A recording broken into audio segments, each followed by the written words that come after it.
Good morning. We've got all the technical issues worked out. At least we hope we do. And if we don't, we'll get them fixed as we go. I'm Glenn Whaley. I'm the manager of the Roberts Library, which includes the Butler Center and the Encyclopedia of Arkansas, as well as all the art programs that go on at CALS. We're so glad. I'm so glad you're here. It's so nice to have an in-person program again. It feels like it's been forever. We had one last year, but this is a good one. Anyway, I just want to welcome you all. I want to thank some people. I want to thank Rhonda Stewart and Heather Benden and Brian Robertson for helping us get this all on today. And especially thank Ronnie for showing up and giving us what I know is going to be a great program that we'll have always treasure. Anyway, the CALS Foundation has helped us pay for this, as do many of the endowments that support the Butler Center and CALS. So we're glad, awfully glad you're here. I'm going to give you to Heather. She's going to do all the housekeeping stuff. I promise we'll get to Ronnie in a minute. So I'm Heather Benden. I'm the programs and website coordinator for the Roberts Library. And we're, like Glenn said, we're really excited to have an in-person program. For the folks on Zoom, I will get you the web address for the handouts and the link, because I know in a second someone's going to go, are there handouts? And for folks in person, all your handouts are in your bag. Like Glenn said, we want to thank the CALS Foundation for their generous support for this program and all the programs that we do at the CALS Roberts Library. Please consider a one-time or monthly recurring, we can do that, donation to the CALS Foundation to support the programs of the Butler Center for Arkansas Studies and the Encyclopedia of Arkansas. You can go to robertslibrary.org or encyclopediaofarkansas.net, and it's real easy. We've made it very simple. But your support would be greatly appreciated. So if you don't currently receive emails from the Roberts Library and you found out about this by happenstance in some other way, I really encourage you to sign up for our email list. You can go to robertslibrary.org and click subscribe, and we'll tell you about all of our monthly programs and the different services that we provide to genealogists and other stuff. So today's talk is being live streamed on YouTube, and at least I hope it is. Sometimes YouTube works with us, sometimes it doesn't. Hopefully today's the day. So if you think, I want to go back and see something else or listen to his comments, or you couldn't write fast enough, you'll be able to watch this on YouTube. And we really thank Mr. Nichols for allowing us to put it up on YouTube. Not everybody does that, so that's great. Right? So the CALS Roberts Library Research Room is open Monday through Friday, 9 until 6 now, and Saturdays, 12 until 4. So you can come and do your research for us.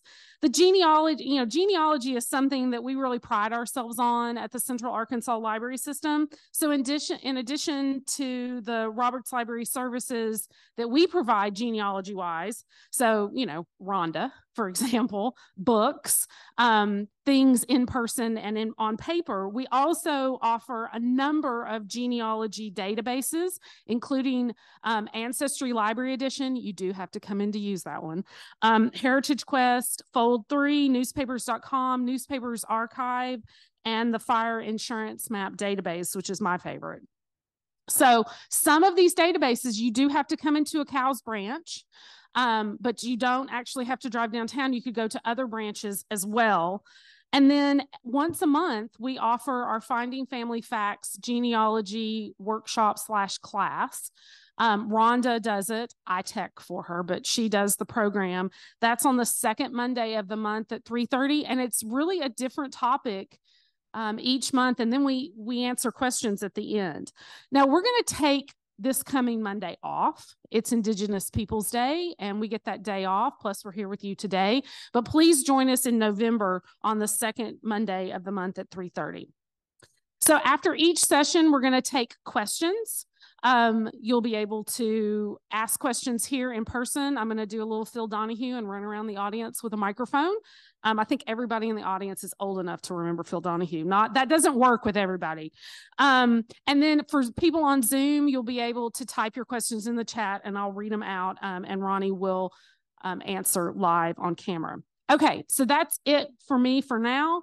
I'm going to turn it over to Rhonda Stewart, who's going to actually introduce our speaker. So thank you very much, and let me know if you have any questions or if I can do anything to help. Thank you.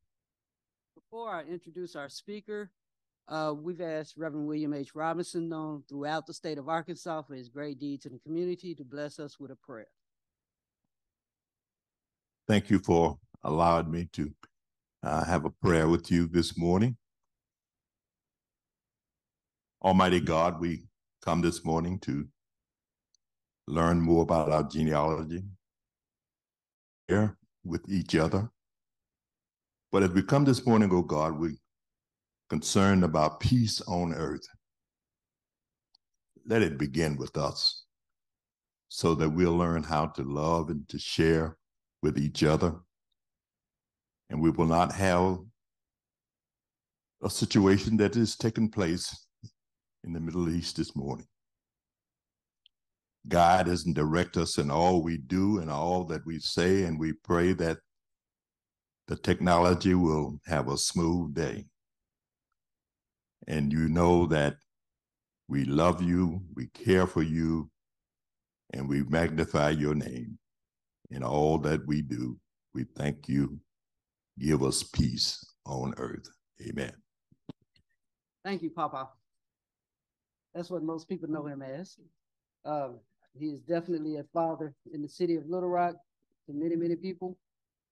He has blessed us with his service to the community, and we're honored by your presence here today. For those that don't know me, I am the Genealogy and Local History Specialist for the Central Arkansas Library System's Butler Center for Arkansas Studies. Usually I freelance this part, but I wanted to make sure I got his credentials correct because I'm honored to have the speaker that we have in the house today. I stand on his shoulders in this position because of what he started in Little Rock many, many years ago. But Ronnie Augustus Nichols has served his local community, his state, and his nation by providing a roadmap into documenting, preserving, and presenting American history. His birth in Little Rock and his adventures across the nation allow me to use him as a contemporary example of my theory that Arkansas runs the world and nobody knows it yet. Our greatest export has been our people. He is a graduate of Little Rock Central High School, the University of Arkansas Little Rock, and the Otis Arts Institute in Los Angeles, California. He is also an alumnus of the W.K. Kellogg National Fellowship Program. His work in Arkansas includes the Arkansas Arts Center, the Delta Cultural Center in Helena, the Old State House, Trapnell Hall, and Mosaic Templars, just to name a few. He is the proprietor of Nichols Consulting, providing planning, research, and technical services in Civil War, military history, and African-American history for films, publications, and public programs. He is married to Dr. Sandra Bruce Nichols and lives in Delray, Florida. And his excellent photograph that we've used through all this programming for this, all the advertisement for this event was taken by his lovely daughter. And we appreciate her for the photographic skills. But I must remind you all that we are free-flowing and we will stick to the script as much as possible. But today is a day that I'm pleased to present to the city of Little Rock one of his own sons, Mr. Ronnie A. Nichols. Thank you. Thank you, Rhonda. And I thank you all for getting up early this morning and coming out. I know it's a little bit cool. The weather has changed. And again, thank you for coming out. I see out family members, friends, classmates. It's always good to come home and to be with family and friends. Today, my lovely assistant will be my daughter, Marquise. And also, let me just thank Rhonda and the Central Arkansas Library System, Bobby Roberts, and the Butler, the Bobby Roberts Center, and for what they've done for so many years. I was telling Rhonda earlier that in 1951, the year I was born, the Central Arkansas Library System, or the Little Rock Library System, started issuing library cards for African Americans. My first library card was at the Ivory Branch, which was on 16th and High Street. That was my first card. So that was an all Black library. So again, we have progressed. And for me to be here today and to talk a little bit about genealogy, my history, your history. Let me start with the first slide.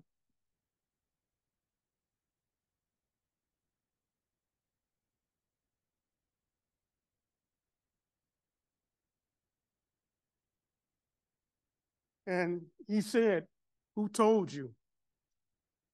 This is from Genesis 3:11. For those of you who may not know this particular verse, Adam and Eve, when God called on them, asked them where were they? And they said, we were hiding because we were naked. And the question is, who told you? And so that's the question today in terms of our heritage, who we are, what we're about. Who told you? Do you know this for yourself?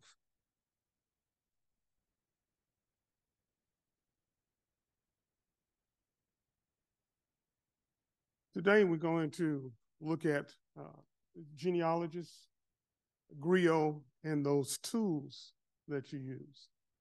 A genealogist is a person who traces or studies the descendants of a person or families.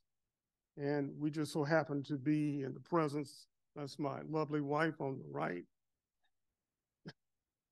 That's Dr. Lewis Gates in the center, and yours truly.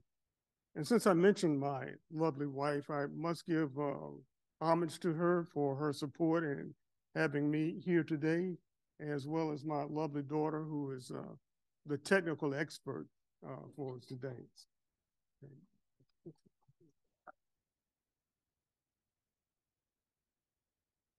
This is a griot, and a griot is found in West Africa. And what a griot does is they commit to memory basically a whole tribe's ancestry. They can look at a person and tell who they are, where they're going and where they've been. They know the latest news. They also perform songs and poems, so they do it in different forms and fashions. So again, even like some preachers can get up.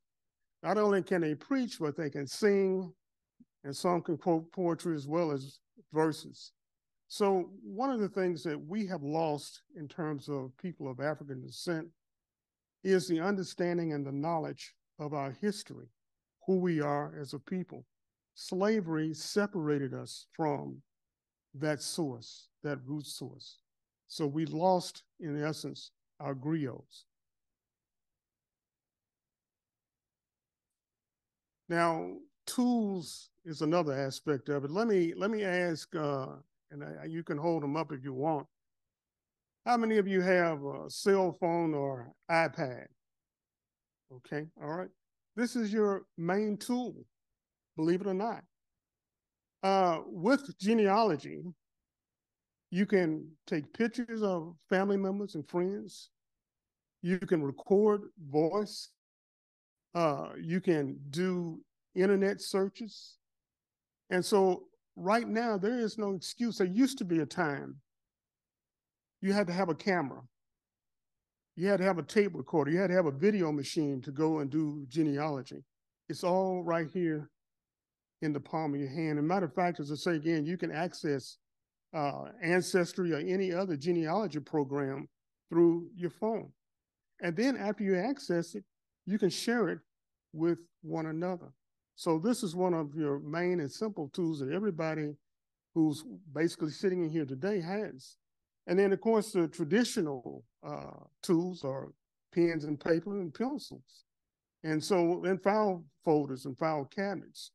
But again, with your phone or your iPad or whatever smart device you have, that can also be your storage device for your materials.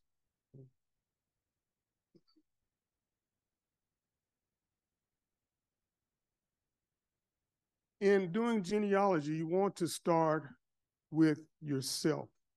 One of the things that, as a child, I lived on 12th and Cross Street here in Little Rock. And so in my family, my parents had Wagner encyclopedias, and they had another set of encyclopedias. And I used to sit on the floor with those encyclopedias and go through it. And I never saw anybody that looked like myself. Matter of fact, school books was fun with Dick and Jane. Of course, for Robert Palmer and Chiefy, you all probably remember that. I saw a lot of spots and puffs, but I never saw Dick nor Jane in my neighborhood. And the same thing with my encyclopedias. You know, I never saw anybody that looked like me. And the times that I did find somebody, they had these huge plates in their lips and the big earrings, and they were dressed naked. And, you know, it confused me because I never saw anybody in my neighborhood walking around with big plates in their lips and the big rings and so on and so forth. And so I asked my grandmother, when did we get here? And she didn't understand the nature of my question. So I went and I asked my mother, I said, when did we get here? I said, was it with mama? Because mama didn't, my grandmother didn't tell me anything different.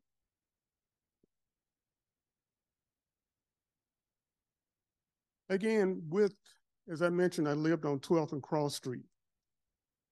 And also a few blocks down the streets was my family church, Mount Zion Baptist Church. My uncles and cousins and so forth lived within a 4 or 5 block radius. My brothers went to school at Dunbar and Capitol Hill. I went to Capitol Hill School.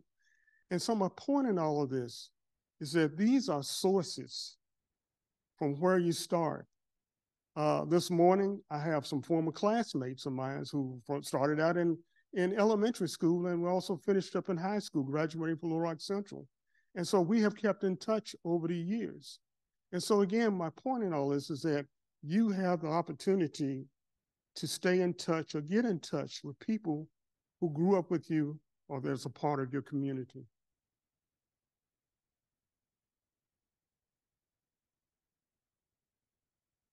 In Delray Beach, Florida, there's a fascinating tree that grows, and it grows in all kinds of directions. Most of the time when we talk about doing genealogy, we usually see a tree that's a big, strong oak tree or a sequoia. But this is called a banyan tree. This is one tree. Its roots are the tree. And for a lot of African Americans who do genealogy work, it seems like you start out and go in one path, you end up going in another path. You have to go back down. Sometimes you have to go back up. And so for us, the banyan tree sort of represents that search and those detours that you run into.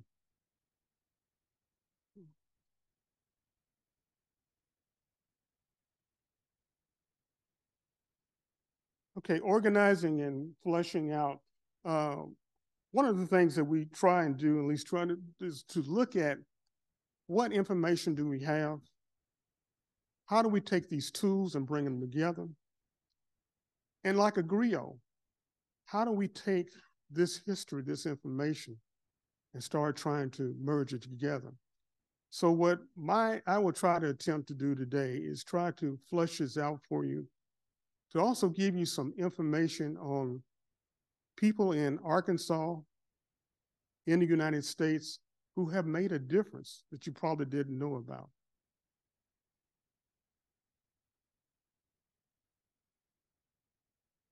We'll look at some of the things that can stunt the growth of a tree or anything. Lack of information, slavery, segregation, denials of rights, environmental changes. And then one of the things that happened here that my parents used to talk about was the flood of 1927, when the Mississippi River from Helena all the way up to where the airport is here in Little Rock. And so that a lot of people lost a lot of information, they lost property, they lost a sense of self. So again, these are some of the things that can stunt the growth of a tree or stunt the growth of us.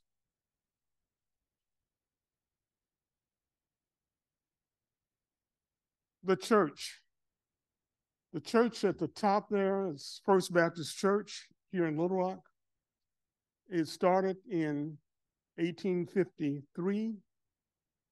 The church at the bottom is the Methodist Church. It's Wesley United Methodist Church. This church started in about 1860. And for these two churches, they still thrive and they'll be open tomorrow morning. One of the things that's about Wesley Chapel is that was a family church of my family, the Greens and the Nichols, when they were growing up. First Baptist Church and Wesley Chapels, during 1863, when Arkansas was quote unquote invaded by Union troops, they came together and formed where they could actually serve and help those newly freed slaves. These churches, both of them, were built by enslaved people and free blacks at that time. Now, the thing that's interesting about Wesley Chapel, the person that started it was William Wallace Andrews. William Wallace Andrews had a daughter who didn't live with him, but she was a slave. And in 1863, about 64, I should say, William Wallace started the first school here in Little Rock, teaching the new freely black people. His daughter, Charlotte, at age 14, started teaching school. Charlotte Andrew Stevens taught for 70 years in the Arkansas school system, particularly here in Little Rock. My father would talk about Mrs. Charlotte Stevens and that she was a librarian at Dunbar, and the list goes on and on. Charlotte Stevens died the same year I was born in 1951. Next slide. Okay, just as Rhonda had just got through mentioning and telling you that the public sources, libraries like here, historical societies, courthouses, state and national archives. I spent a lot of time at the National Archives in Washington, D.C. DNA testing, which is very popular now. We'll talk a little bit about the internet and genealogy applications. So these are some of the tools and some of the sources that can be and should be used for doing genealogy work.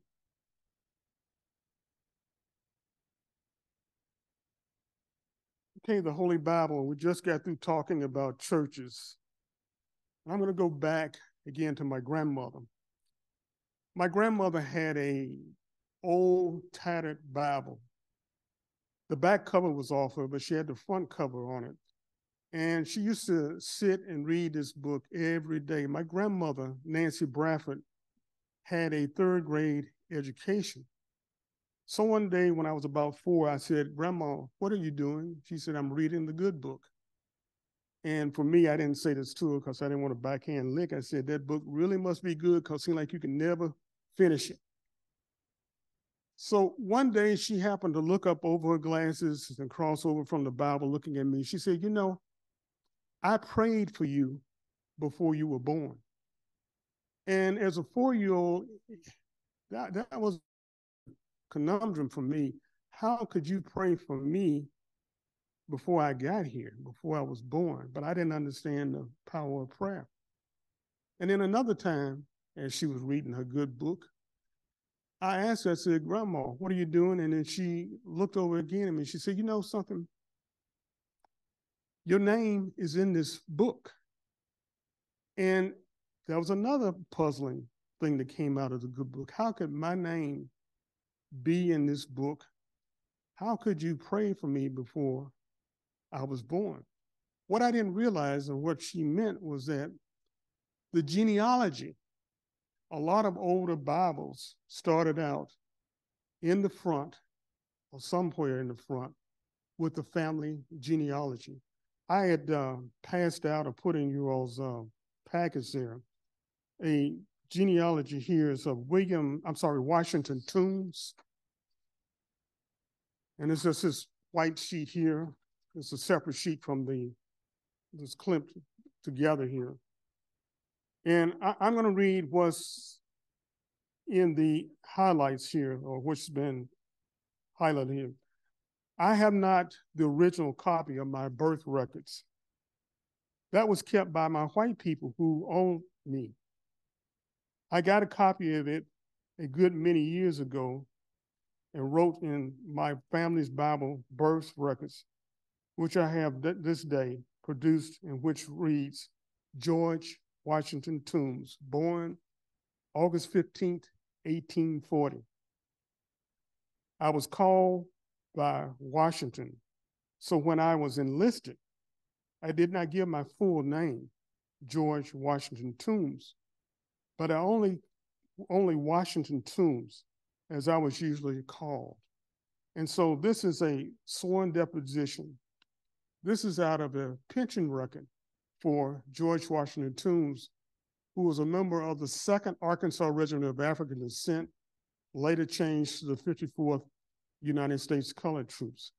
So again, here's a person during the time period or a little after the Civil War who's giving validation of who he is based on the fact that his name was written in the Bible by his white masters and had the opportunity to record it for himself. And so, as I mentioned too, like for my grandmother, when she was talking about my name was in the book, she was talking about I was part of that genealogy. I was a part of that prayer and that blessing that she had prayed for.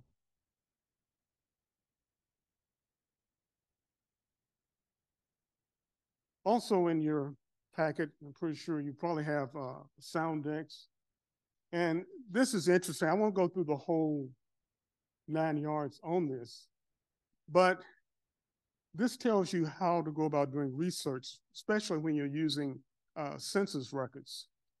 A lot of times, like for my name, Nichols, it'll be spelled many different ways. And that's why they call it a sound dex, is because when the census takers go around, they knock on the door, they visit people, and they say, what's your name? Nichols.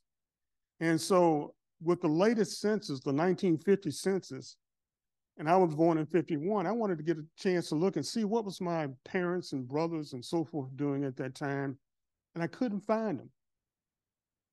The way I found them is I went to my grandmother, Nancy Bradford, and lo and behold, there was Marcus. His name was spelled M-A-R-C-U-S.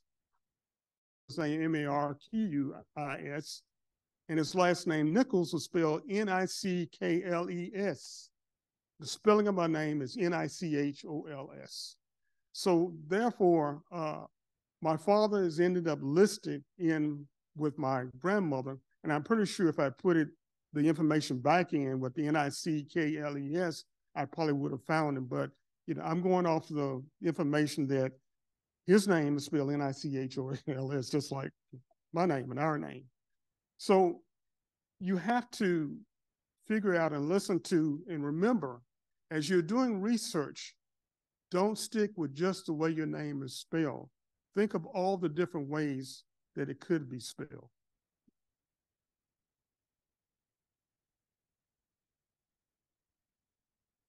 This is a program called Ancestry that we use as a genealogy research. And this is basically my DNA and ethnicity where I come from. So you'll see that I'm 41% Nigerian, I'm 19% Cameroon, Congo, and West Buna people. I'm 10% Mali, 9% Ivory Coast and Ghana, 7% Senegal, 6% English and Northwest Europe, and I'm 3% Irish, and I'm 1%, was it Philippines? From the Philippines. So again, this gives you my makeup, and again, you can see, according to this map, where in Europe and Africa my origins is from.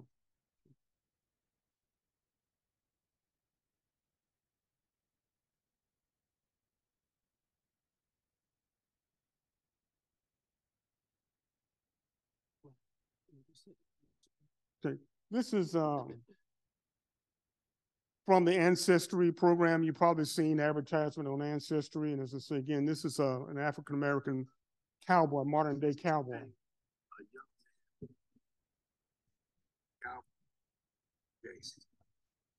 gangsters out of style. I got back to my roots. We come from a long line of cowboys. My grandfather, my great-grandfather, my aunt even rode horses. When I see all of us out here on this ranch, I see how far our legacy can go.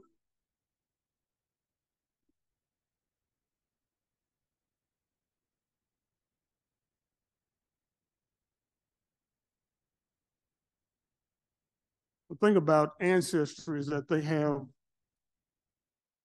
millions of documents, forms, and the other thing is that there's a thing called AI, artificial intelligence, that is always searching files and documents and records all across the country and really across the world. And so as a new source comes available that has anything to do with your family tree, it will show a leaf and say you have a new leaf to look at. And then ask the question, is this someone that's in your family tree? And so what you do is you go through and you start comparing what's in your family tree. One of the things they'll come up and say, is your family member so-and-so, is this white? And then I'll start saying, maybe. I'll look at other information, they'll give dates, they'll give addresses and what country and so forth. So through Ancestry, I think we have over, I think we have about 300 more or plus people that are supposedly related to us that we know of at this time. But again, this is through the Ancestry program. So they tie into the National Archives, they tie into local libraries like here, state library, and so forth. And so they glean all this information. They also do high school yearbooks. So if you put your name in, if you put Robert Palmer in, you'll look and find out that they'll show Central High yearbook or the University of Arkansas yearbook, and you'll find Robert Palmer in those books, in those yearbooks. Okay, we're looking at records. So what you want to do is to sit down and preservation in writing. Do it in voice recording as possible. And again, this is sitting down with somebody, a family member, and actually talking with them. You know, it's interesting what you'll glean or information you'll receive just by sitting down and talking with someone. And I know today we're busy, usually on our phones or texting and so forth. And usually what we're doing, we're generating information only what we want to know at that time. But usually when you sit down and talk with someone, and one of the things I used to do, sort of what I would call priming the pump, is I would take a photograph or a document or an old garment or something, and I would sit down with an elderly person or a family member and show them this, and they'll say, oh Lord, I remember such and such, and then they start going through a whole world of information that I never knew about. So again, start documenting, start visiting, start finding people that knew your parents and knew you and can start helping you with that. You want to verify whatever you come up with, whatever information. I have a good friend of mine that I think our first 3 years that I knew him, his family and his sisters and will call him Junebug. So I knew his last name was Williams. And so when Jesse got to school and the teacher would say Jesse, and he would answer to it, I didn't know who Jesse was, but I always knew who Junebug was. So again, you have to not just listen to what you hear, because people will call people by the fun names and whatever else, or Little Don. That's what I was called when I was coming up, because I had a brother that was named Donald who was older. And so his friends would call me Little Don, which I hated. And so again, you want to make sure that you verify these names and people and what they're doing and so forth, because they do have legitimate names. Okay, and cross-reference. Cross-reference, again, you're just making sure that you're taking the documentation or the information that's given and comparing to something that is in legal form or legal status, whereas birth certificates, driver's license, and so forth. Those are legal documents. Okay, that's it for this segment. Any questions, or have I put you all to sleep, or?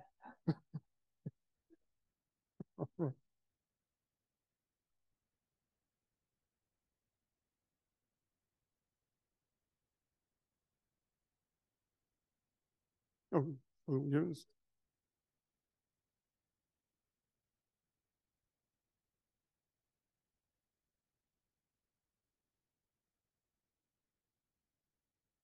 Mm-hmm. Mm-hmm. Yeah, yeah. The question was in regards to birth certificates that are created or made up because of births by midwives or someone having natural births and not in a hospital where they're recorded. And yes, here in Arkansas, it's the health department has those records. My father in 1962 went to Chicago to visit with his aunt Gertrude, and she verified and did the paperwork in regards to his birth, his mother, and so on and so forth. So my father received his birth certificate in 1962, even though he was born in 1913 in Marianna, Arkansas. Yeah. Let me jump in just for a moment. In the Butler Center, of course, we got all the databases you would want to use, but Ancestry has databases that will help with the birth certificates. Their birth certificates from 1914 to 1917 that are online through Ancestry. There are death certificates from 1914 to 1969 on Ancestry for the state of Arkansas. And there are marriage records that cover pretty much the whole 1900s through Ancestry. But book form, there's some records in the library that have not been digitized, not put online yet. Like we have the prior birth index, which was put together by the Arkansas Genealogical Society. And those are people born before 1914 in the state of Arkansas. And what I like about it is it tells you the mother's maiden name. That was where I found out that my grandfather, Willie Toombs, was actually named Willis after his uncle, but everybody always called him Willis, so that was the only name we knew. But that prior birth index showed me that his name was actually Willis at birth. And so you can find that record, and it's a 15-volume set of books. They're red in color, but I use them almost daily, just in the research that I get from people asking questions from around the nation. But it's resources in book form that have not been uploaded to the internet yet. So don't forget to use your public library and other resources like that. Thank you. Sorry, I missed my time.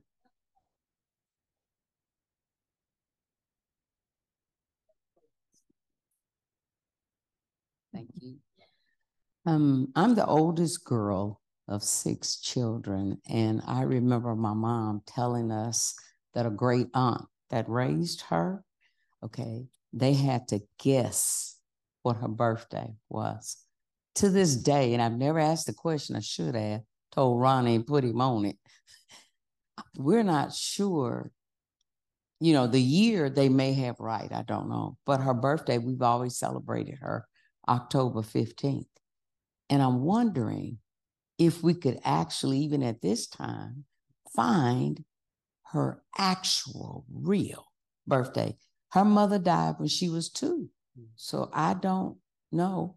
And we've never kind of reached out to start researching it. And Mom died in 2015. Until this day, sometimes that bothers me. I'm wondering what her real birthday was. Let me take a stab at it, and I'll defer to Rhonda. In your census records, whether it's the 1920s, 1930s, again, you have to also look at the time periods, the 1930s and 1940s that they were born. They will list the names of the individuals in the household, if you know the name of the mother. And what we'll also do, there's a question there asked about how many births. And sometimes it will show that there were 5, and you look at the list, there's only 3 children. So that means that 2 of them died. So somewhere in there, you start narrowing it down, that birthday. But Rhonda, you may want to address that. Always contact me at the Butler Center, and I can help you with that. Take questions from all over the nation. Be patient with us, but we do try to get you the answers that you're looking for, or walk you through the process of learning. So there's always help out there, because if I don't know, I'm gonna contact somebody else that would know a little bit more than me, that's been researching a little longer than me, or just may have a different way of approaching a question. But there are ways we can narrow down to what her exact birthday is, because she cannot walk this earth and not leave a record. She had to write it down somewhere. Now, proving that that was the actual date, sometimes that's a little bit harder, but at least we'll have a date to work with. Might be fun to pick your birthday, right? Good morning. Morning. Let me just throw this out. I started doing genealogy in my family about 40, 50 years ago. And what I found out is, when you look at your family, a Black family, say in 1870 and 1880, if 80% of your family members have Jewish names, you need to ask why all these Black folks got Jewish names. And it's basically because what I found out, they are descendants of one of the tribes of Israel. And they, after the Civil War, they was able to name, you know, their families. And they start back, most of them Jewish names. My family in 1870, 1880, 90% of the women had Jewish names, and the males had Jewish names also. The first one was named after the slave master. They gave the slave master honor. Now, you in here in Arkansas, your family probably came into this country in South Carolina and Georgia. Don't forget Virginia. Yeah, Virginia. Yeah. Okay, now, how did they get here?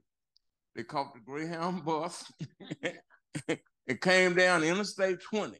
Interstate 20 in North Louisiana is a natural Indian path for going east and west. And so normally you can trace your family. And I feel bad. My grandfather he told me, I was about 10 or 12 years old, he could name about 5 people that was on the slave ship of 1803.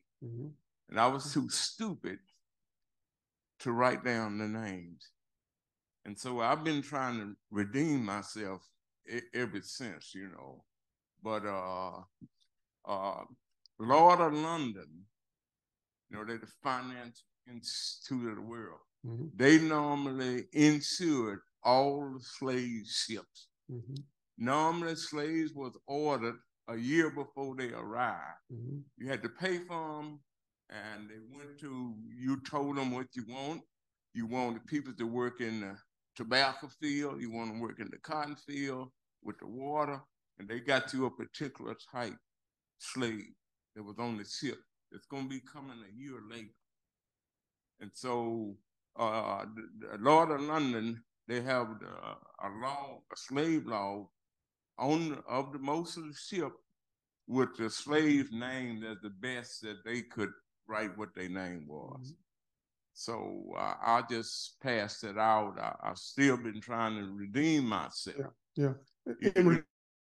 Clotilde that came in Alabama in 1863, the Smithsonian has done extensive work. The African American Museum of the Smithsonian has done extensive work in researching that ship. The last known slave ship came into Mobile in, I think, 1865. Right.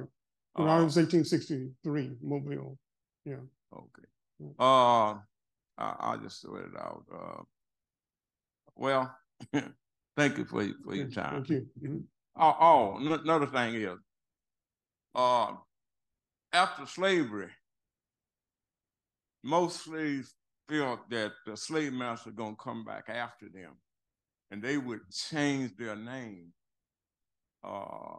You know, it's one way they have down. They would change it to say Jimmy, maybe the Jim. And so it's not going to be exact. So if you come looking for me, you won't find me because I'm going to be somebody else. Yeah. Thank you. If there are questions, let me see if there's a question on Zoom real quick. What information does the Freedmen Bureau offer that other sources do not? The Freedmen Bureau records are actually at the National Archives of Washington, D.C. They are also in book form, volumes-wise, and they also are on film. Does the Butler, do you all have them here? The microfilm? Yes, a microfilm. Do you all have them also? Okay, all right. And I'll talk a little bit more about this later as we talk about the Civil War and all. What you find in terms of the Freedmen's Bureau is that it started out by, really as a part of the Reconstruction Acts in essence. They started feeding people, black and white. They started trying to write letters for enslaved people and find family members. They started, one of the greatest things was education.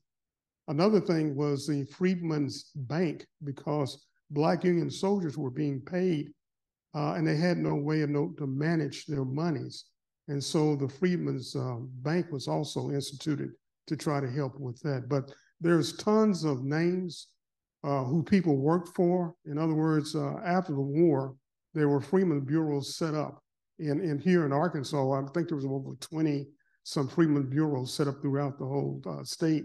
And what they did is they tried to manage payment for labor between former masters and former slaves.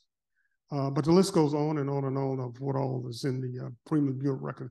You can find names of people, where they were born, how many children they had. The list goes on. As I say, many things are in that records. Thank you. I, thanks to Rhonda, who has started my family on genealogy. On my dad's side, his grandfather's name was Sam Evans.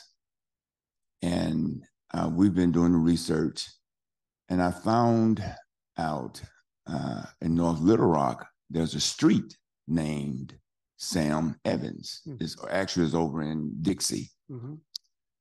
I contacted the people, the descendants of Sam Evans there, and there's no connection between my Sam Evans and their Sam Evans. And I'm wondering, did they possibly come from the same plantation at different times? And my Sam Evans left before their Sam Evans, and they just named him, I guess, when he was born, Sam Evans.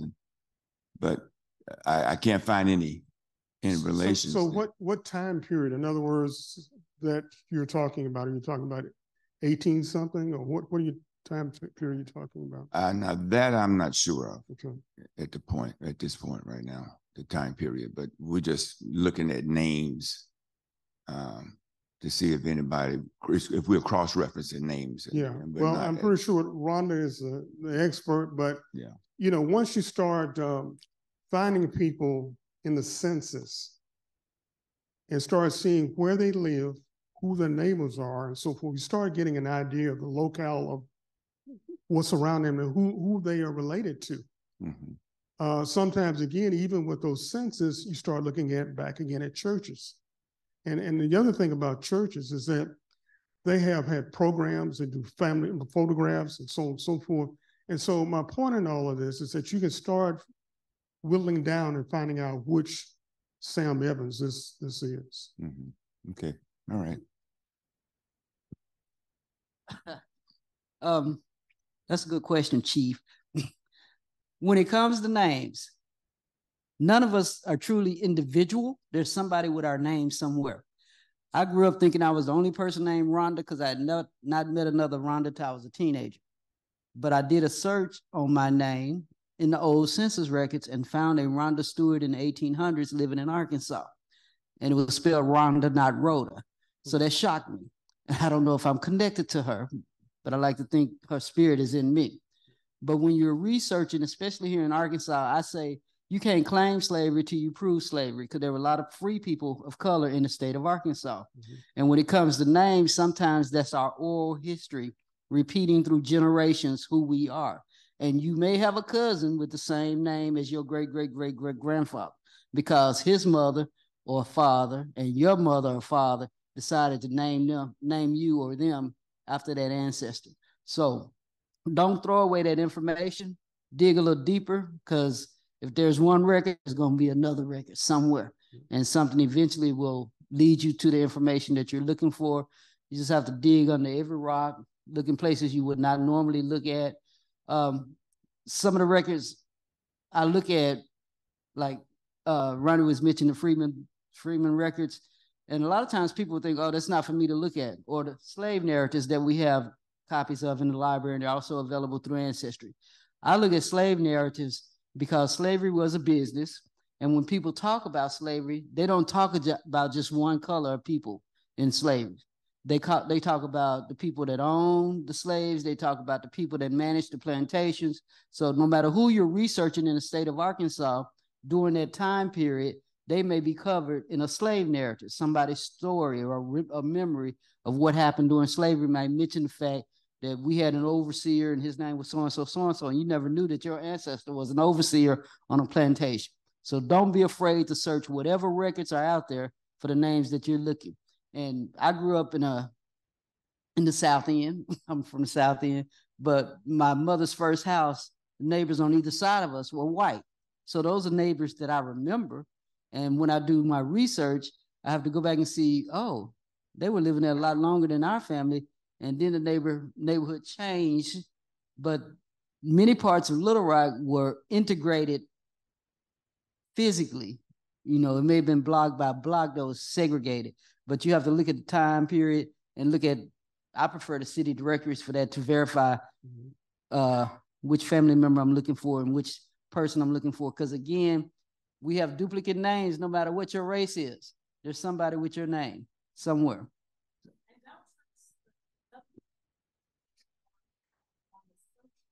You know, you can search Ancestry and you can ask it for race. Don't trust that. Yeah, because it depends on who's writing down that information, what your race is sometimes. Because I can look at you and say you something else. I love that statement you had. Who told you? Mm-hmm. Because when I wrote my first book, I wrote telling what grandmama told mama and mama told me. Mm-hmm. Yeah. But I'm blessed to be born and raised on the same land that my great grandparents were brought in 1839 as slaves on. Mm. And so I have documents. Showing where they were sold in Lafayette County, Jefferson County, Mississippi, with my great grandparents' name, his wife, and two of their children's name on it. I have that original document, but that was, they came in with white families. Mm-hmm. and going through the white family's records that they finally decided to release post at the library. And I frequent the library, and I'm so happy to have Dorothy Bolden as my friend. That when things come through there, I get a chance to read them, and I find my family's history through their telling their stories. Right.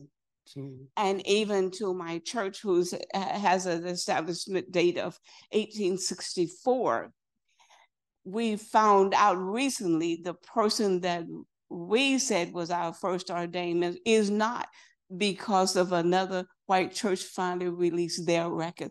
And they mentioned the first Black ordained person for that. So you're right when you say go on to every rock.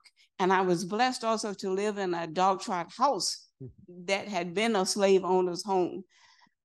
And in that house was my grandmother, my grandfather, my mom, my dad, my auntie, her 3 daughters, and with my mom and dad and their 3 children, and my uncles and uncles, all in that 2 big bedroom house. And to be blessed growing up, having those every 7 months, that great grandmother that came in, who's the matriarch. And we were told, and we don't say, you say, how do you, they told us that was the griot, you know, that was the griot. And to tell those stories, you know, and hear them. And so I'm blessed, and I wish everybody had this same opportunity, that in that neighborhood, there were 7 dog trot houses when I was growing up. And I'm blessed to have a lot of those artifacts and historical things at my home now.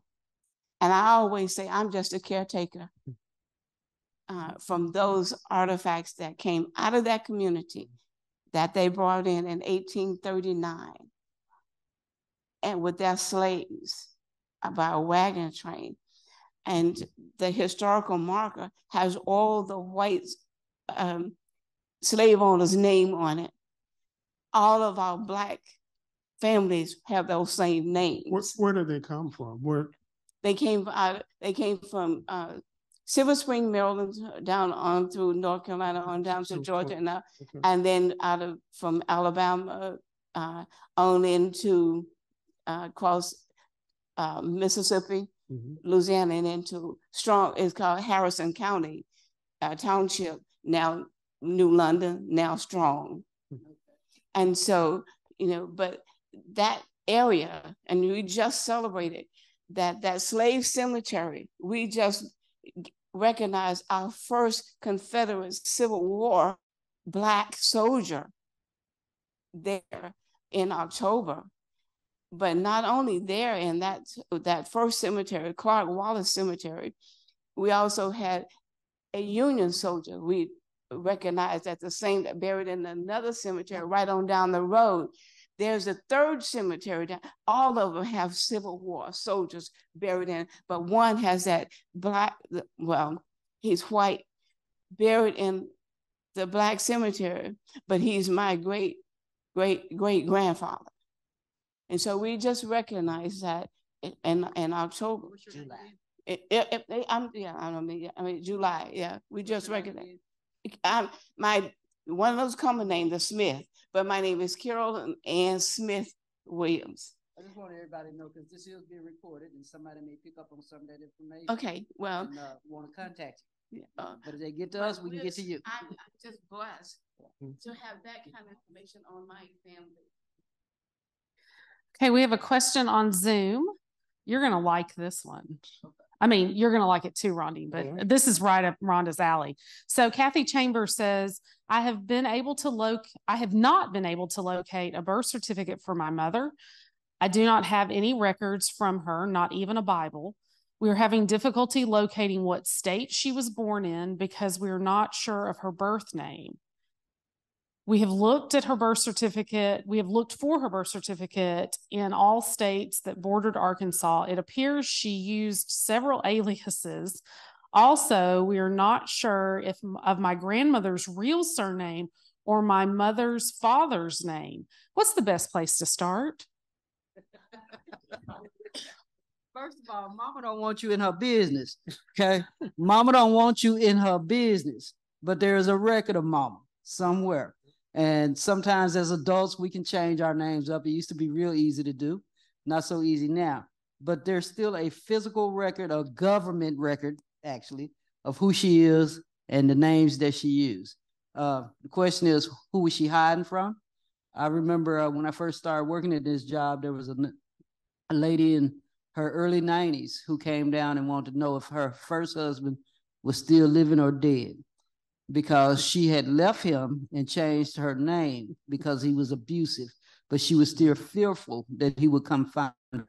So the thing is to look for records. Sometimes if you can't find the person you're looking for, you look for that sibling or that close family friend that was always somewhere in the record with your family. That's what I would suggest. Yeah, the only other thing that I would add is, again, back starting with yourself.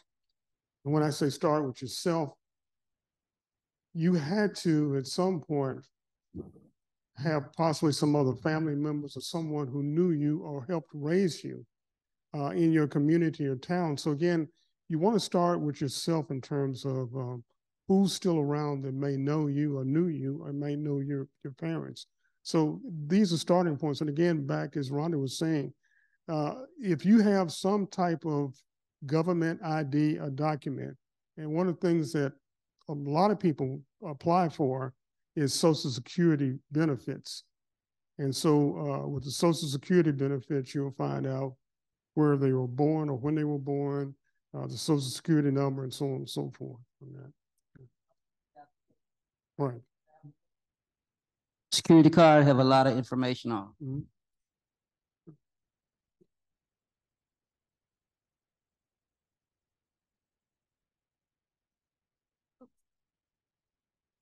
You had a sheet up earlier with the DNA on it, where you did the DNA. I did the same thing, but I'm not sure what the results can do to help me. I see the different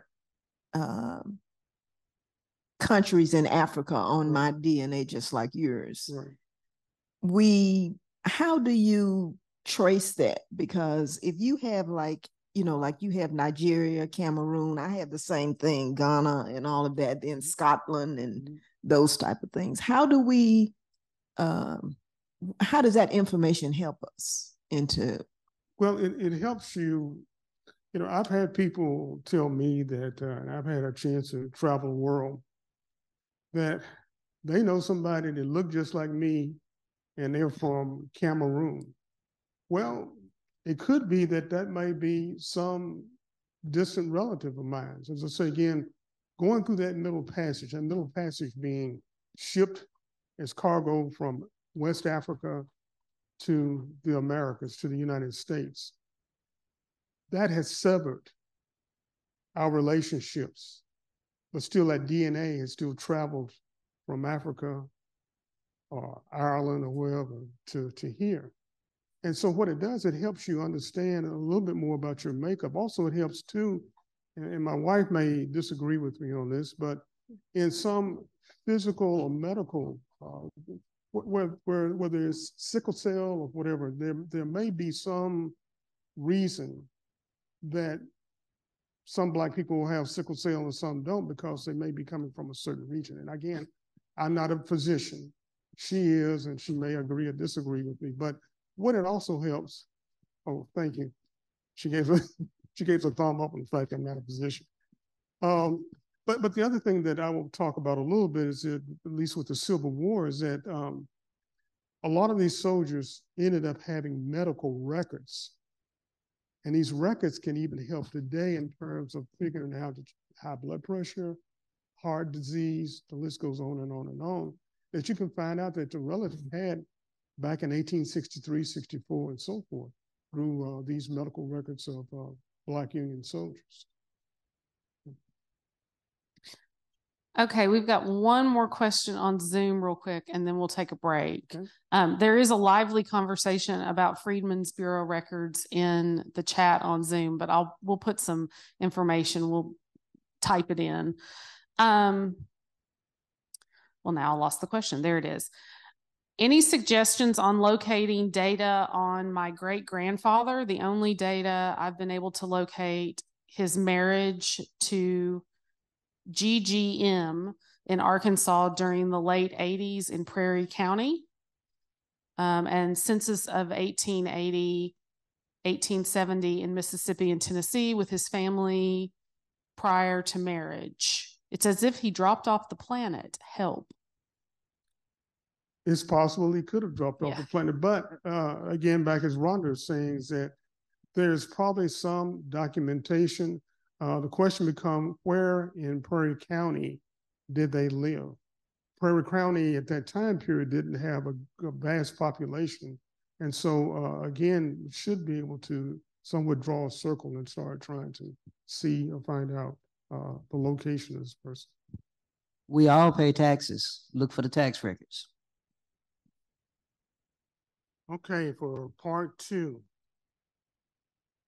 This is researching the American Civil War, and I spent a lot of time doing this research, and I probably lived with roughly somewhere in the neighborhood of about 8,000 Civil War soldiers, pensions, and records of those of African descent, and particularly those that served here in Arkansas.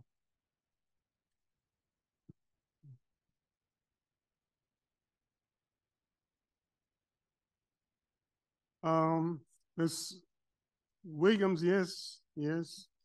This is Miss Williams' information that she was talking about.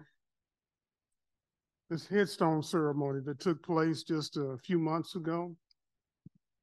And as I looked at that and I was called or sent information about it, I was a little confused, and I did look up in the records these men. One of the things that I found interesting about it, the honoree, Tarleton Powell, and it said Confederate prisoner, and that threw me for a loop. Usually when you have a soldier, either he's honorably or dishonorably discharged, and usually his records don't show up with him being a prisoner. Well, I take that back. You can find that there are prisoners and all, but you don't really normally see that notation. And then for Private Wesley White, declared a substitute in the Union Army. Let me say this, that in the Union Army, they enlisted men. And then you were mustered into service. There are many men who died as enlistees and could not get the benefit of being a regular soldier because they were never mustered. I don't know if that makes sense or not. And being mustered, they were never officially put on the rolls. Never put officially on the roll. Some men died in battle as enlistees, but could not receive any benefits because they were never mustered into service. White officers, and it's the same thing with white soldiers, white officers of Black units may have started out as officers, and they kept waiting to be mustered into service, because if they were not mustered, they would not start getting their pay. They would not really receive their rank because they were not officially mustered into service or taken into service. And I'll talk a little bit more, try to give a little more light to this as we go on. Okay, next slide.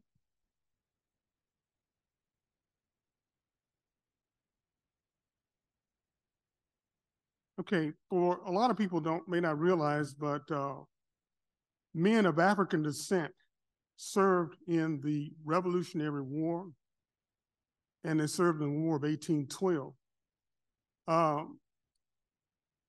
It's interesting, one of the big debates during the time or at the start of the Civil War was in terms of the use of men of African descent on the Confederate or the Union side. The Confederacy took it for granted. These were our men, they were slaves. So therefore, They could work, they could cook, they could build roads, they could be my body servant, they could do whatever I wanted because these are my slaves. Okay? And then for the Union, the difference is that there were runaway slave laws that had to be enforced by the federal government. So as early as 1862, if a Black person ran away to the Union line or army, their master could come by and say, hey, that's Joe Blow there, that's my slave. I want him back. So, and not until the Confiscation Acts was put in place in 61 and 62, could the federal government start saying, and then the real key on this was called contrabands of war. And the federal government looked at if you use a mule, a horse, or anything else against the federal government, the federal government can take them as contrabands. They started doing the same thing with Black people, Black men, women, and so forth. They were saying that the person, your master, was taking allegiance to the Confederacy and was fighting now against the federal government. So therefore, we're taking your Black servants and so forth because they are aiding the Confederacy, which is against the government. Okay. Okay, we can go to the next slide. This is a breakdown here of Arkansas. Arkansas was a slave state. It had 111,115 people of African blood in bondage in 1860. Arkansas was a cotton state, it producing 150 million pounds of cotton in 1860. Arkansas would enact laws to expel all free Black people from her borders in 1860. And this expulsion was due in part to the Dred Scott decision. Arkansas seceded. That's fine, go ahead. Arkansas joined the side of the Confederacy. One of the things that we were talking earlier about is Black men serving in the Confederate Army. I have seen pictures, I have seen documentation of Black men who supposedly served in the Confederate Army, but I have never seen a mass numbers of a company or a regiment. A regiment or company would be 100 men. A regiment would be 1,000 men. During the Civil War, at best, most times they could only muster or get, about 800 men to make up a regiment. In this picture, what you have here is the 1st Louisiana Native Guards. Strangely enough, these guys organized themselves, uniforms and so forth, and decided they would fight on the side of the Confederacy. The only problem is that when this picture was taken, they had been enlisted by General Butler for the Union Army. These coats that they're wearing are sky blue. So when you're taking a picture in 1863, they look gray. And so some revisionist historians are saying that these men are Confederate soldiers. But if you look at the top picture, they have their officer with them who is dressed in blue. I don't know, that might confuse you a little bit, but they fought on the side of the Union Army. The Confederacy basically did not want them. And then they passed laws early on. The Confederacy was running low on men, so they did what's called impressing. They impressed people, white or Black, to do work or to serve. Next slide. Here you have 2 body servants. They are dressed like their masters. They carry weapons and all, at least for this picture. This is a studio pictures. And then you have Marlboro Jones, also a Confederate body servant. But you look and you notice that he has canteens on either side of him, and that's his cap that he's holding. Again, he's probably some officer's, some general's body servant.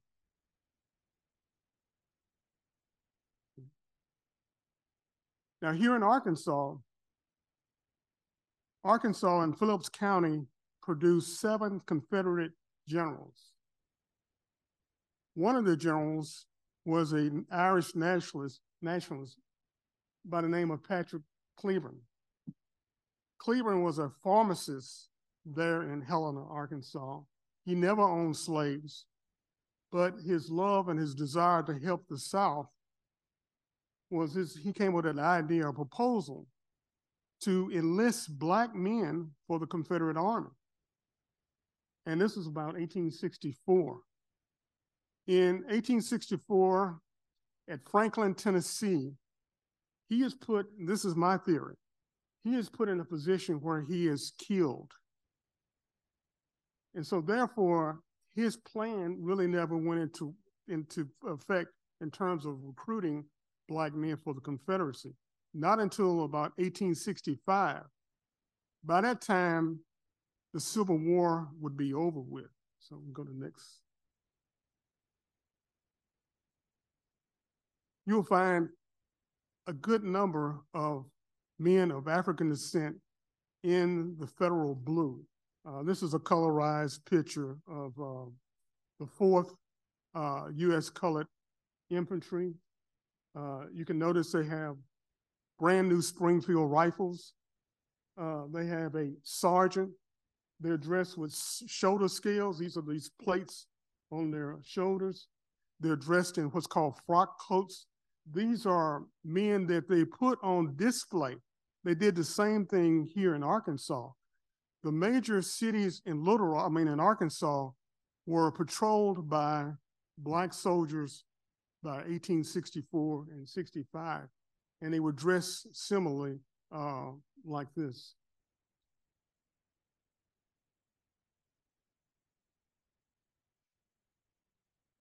Okay. Talking about basically the Emancipation Proclamation. One of the things that's really interesting is that in 1862, Major General Samuel Ryan Curtis came into Arkansas from Missouri, from Northwest Arkansas, way down into Helena. And as he came through Arkansas, he started giving out free papers in 1862. I know that we celebrate what's called Juneteenth, whereas in Texas in 1865, Black people come to realize that the war was over, that they were free.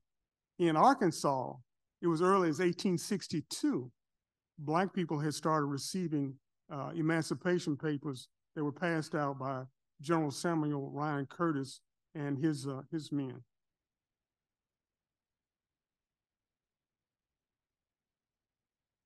Okay, this is what the Emancipation Proclamation didn't do. So, a lot of people will say, well, you got the Emancipation Proclamation, why do you need other amendments to the Constitution? But these are the things that the Emancipation Proclamation didn't do. The Emancipation Proclamation was really a military effect or act, really to start utilizing Black men in the military.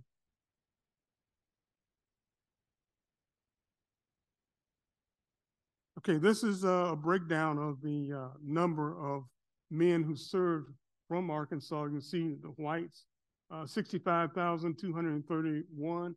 And most of the white Confederate soldiers that were raised here in Arkansas were sent east. They didn't really serve here in Arkansas. And so the free colors, you see only 22 enslaved, 23,088. And again, if you look down here at the lower portion, you see the value. That on average, a slave in Arkansas was worth at least $700. And that made up about a quarter of the population in that time period. Okay. Okay, this picture is interesting from the standpoint, and I'm going to stand up and walk over to it. This little guy that's right above you is Aaron Hervey. He's a descendant, at least an ancestor, I should say. The 57th United States Colored Troops was originally the 4th Arkansas Regiment of African descent. With Aaron Hervey, he enlisted in 1864. He had been a slave in Coahoma County, Mississippi. And him and a friend, Burl Eastman, they ran off together from the plantation and caught a Union gunboat, and the gunboat landed them in Helena, Arkansas, and 2 days later, they're in the 4th Arkansas Regiment of African Descent. So that's the start of his freedom, more or less. There were 5,526 Black men who served or recruited for the Union Army, at least credited to Arkansas for the Union Army.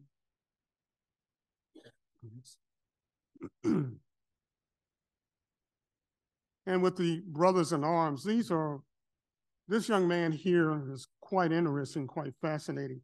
I usually ask young people a question: do you see his weapon in this picture? Anybody heard sword? Anybody else? The book. That's his weapon, is a book. It's interesting. I've gone through his pension records, and this young man, he wrote and told on his teacher, he said that I will not be forgotten in history. And his words haunt me.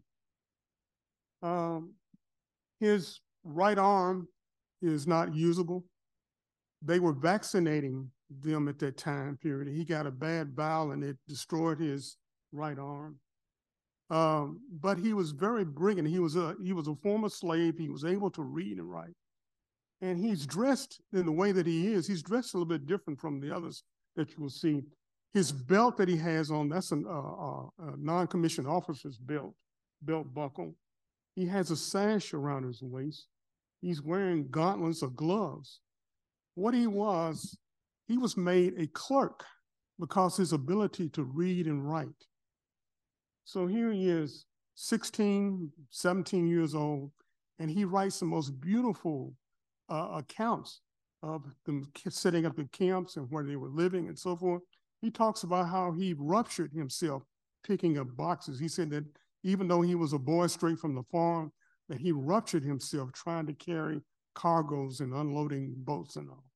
But the officers saw value in him.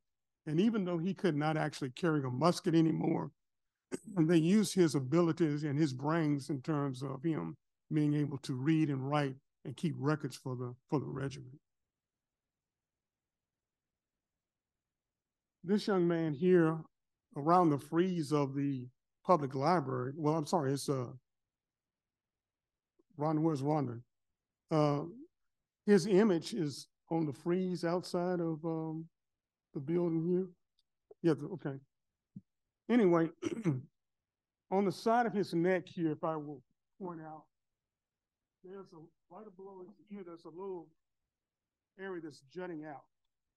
He was shot in the side of his neck at the Battle of Big Creek. And to be a sergeant, you have to be able to read and write. The thing that's interesting, and I've looked at his records, what he's done is that he has written, that's his writing, he has written his initial plus his last name, Baldwin. That's his handwriting in this photograph. Go to the next one. The interesting thing about this young man here is that you'll see another picture, but keep it, is that his parents, or his mother, I should say, had 16 children. Majority of them boys, 5 girls and 11 boys. 5 of the boys joined the Union Army and were at Helena, Arkansas. So this is Isaiah Owens. They also talk about in their deposition in terms of getting their pension about the family names being in their master's Bible, and that the master kept their birth dates and all. And they also have copies of that. Next one. and this is John C. Owens here.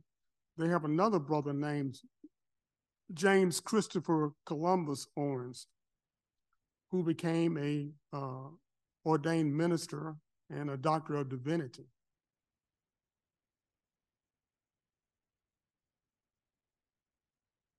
There were Black Union sailors. Matter of fact, Arkansas had over 100 Black men who were served in the Union Navy. Right outside here is the Arkansas River, as you know. The Arkansas River was not always navigable at that time, but Black Union sailors served on many of the gunboats and ships that served up and down the Mississippi River and also Arkansas's tributaries.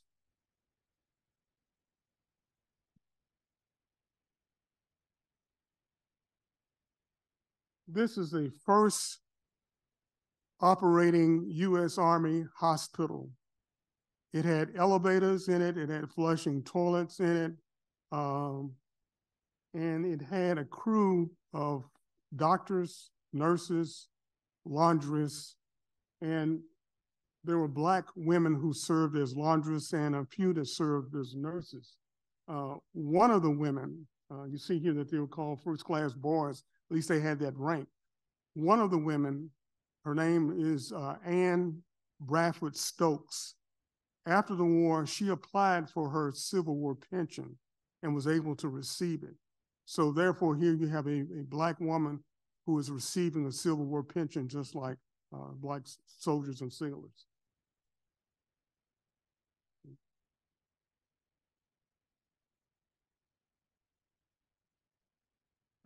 This bank, and there's a white gentleman that's sitting in the crossbows of the rifles there. That's the artist who did this particular drawing, but this scene takes place actually on Main Street, right off of Markham here, near this bank. And this is actually the 56th United States colored troops that's being mustered out.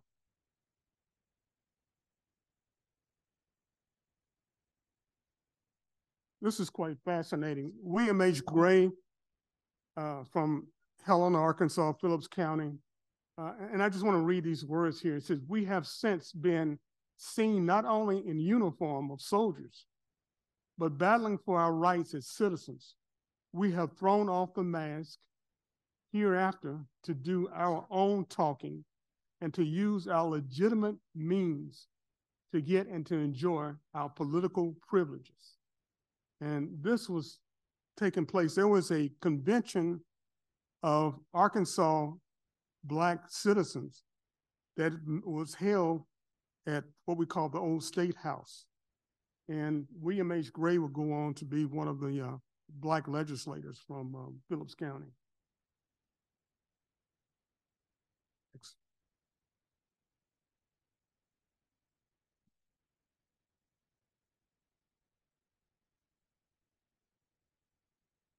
And of course, all of these are self-explanatory. I talked earlier about my grandmother, Nancy Bradford, who was a child of slaves, but she was growing up under Jim Crow just like I was. I'm old enough to remember the water fountain with colored and white on it. I'm old enough to remember going to the movie theaters, and then even Black movie theaters and regular movie theaters where you had to sit in the balcony. So the Jim Crow laws, I'm well aware of and familiar with. And of course, even for me and some of my former classmates and all, we were more than excited with 1965, with the legislations that passed, giving rights and so forth. Yes. Okay. Sorry, this is the last slide. Any questions?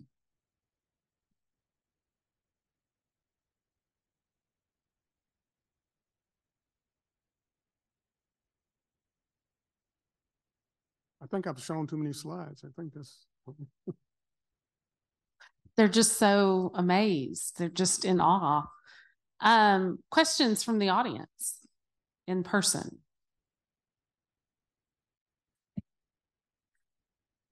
Uh-huh. when he heard that I was from Strong, I live in El Dorado now, but I'm from Strong. I still go to church in Strong. And he asked me, did I know the wards? Well, one of my grandmothers that came in that dog trot house was a ward. And he has pictures of the wars. And his great auntie was married to his great auntie was married to my great uncle. Anyway, so we found out we had cousins. And he has pictures in his phone of family members that I know. That's great. Anybody else find cousins? Very small world. Let me see if there's anything on Zoom. Well, I did have a question. James Baldwin, any relation to James? I mean, there's resemblance. I mean, am I seeing something? Okay.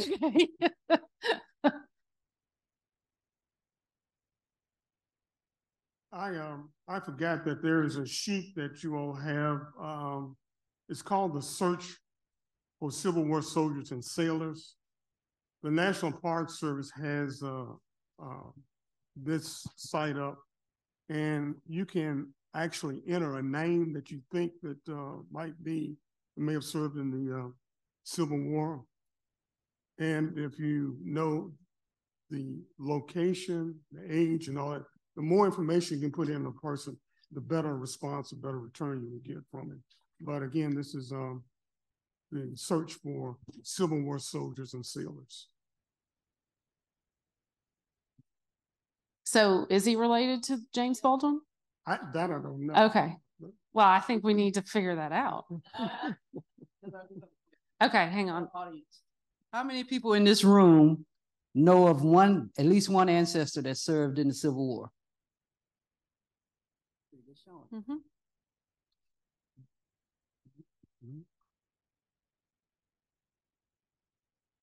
All right, sir. At Poison Spring, almost 400 African Americans was killed in April of 1864. You do not include the Kansas Regiment with the Black Soldiers of Arkansas? Well, let me answer your question this way. The numbers that was raised, what happened is that initially, if you recall the movie Glory, they had the 54th United States Colored Regiment. They also had the 55th, but you don't really hear about. Each state was credited with the numbers that they raised. So what happens is that they started the United States Colored Bureau for soldiers. And so what they ended up doing is start giving the regiments numbers.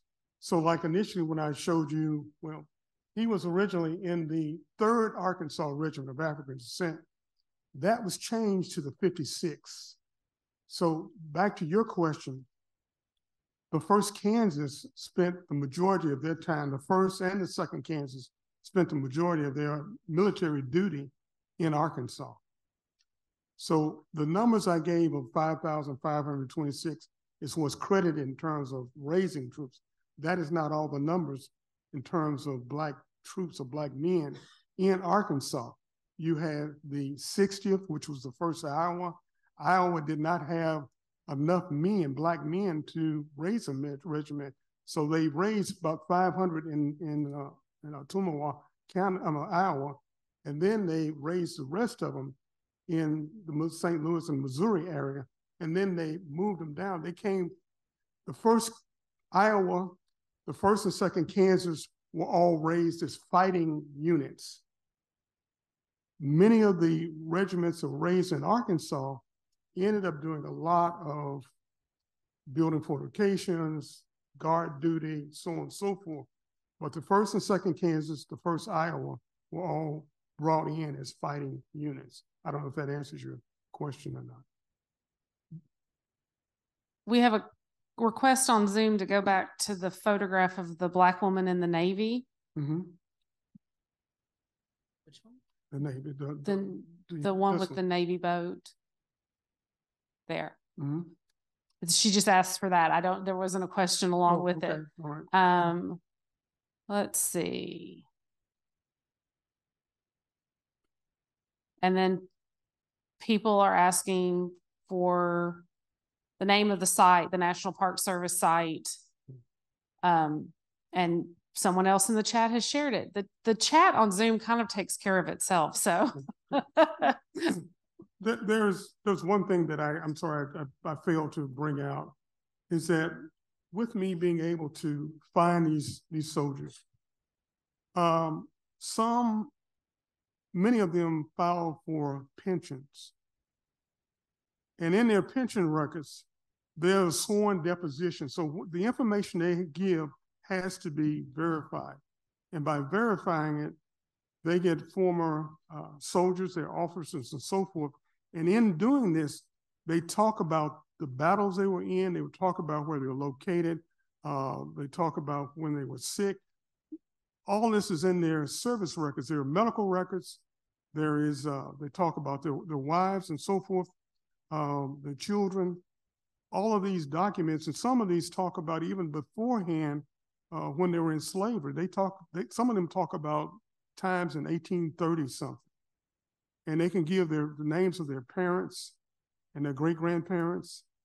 It's mind-boggling the amount of information and material that is found in these pension files. I have come across some pension files that's about 3 to 4 inches thick.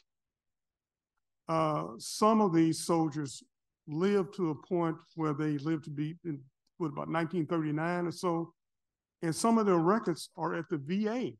So I go to National Archives in Washington, D.C. to find records, and come to find out the records, because the soldiers lived to 1939 or so, that their records are still in the VA locally here in Arkansas. When I do research on World War II and all, I have to go to St. Louis because that's where the records are there. But one of the things about the Civil War, the use of Black troops was an experiment.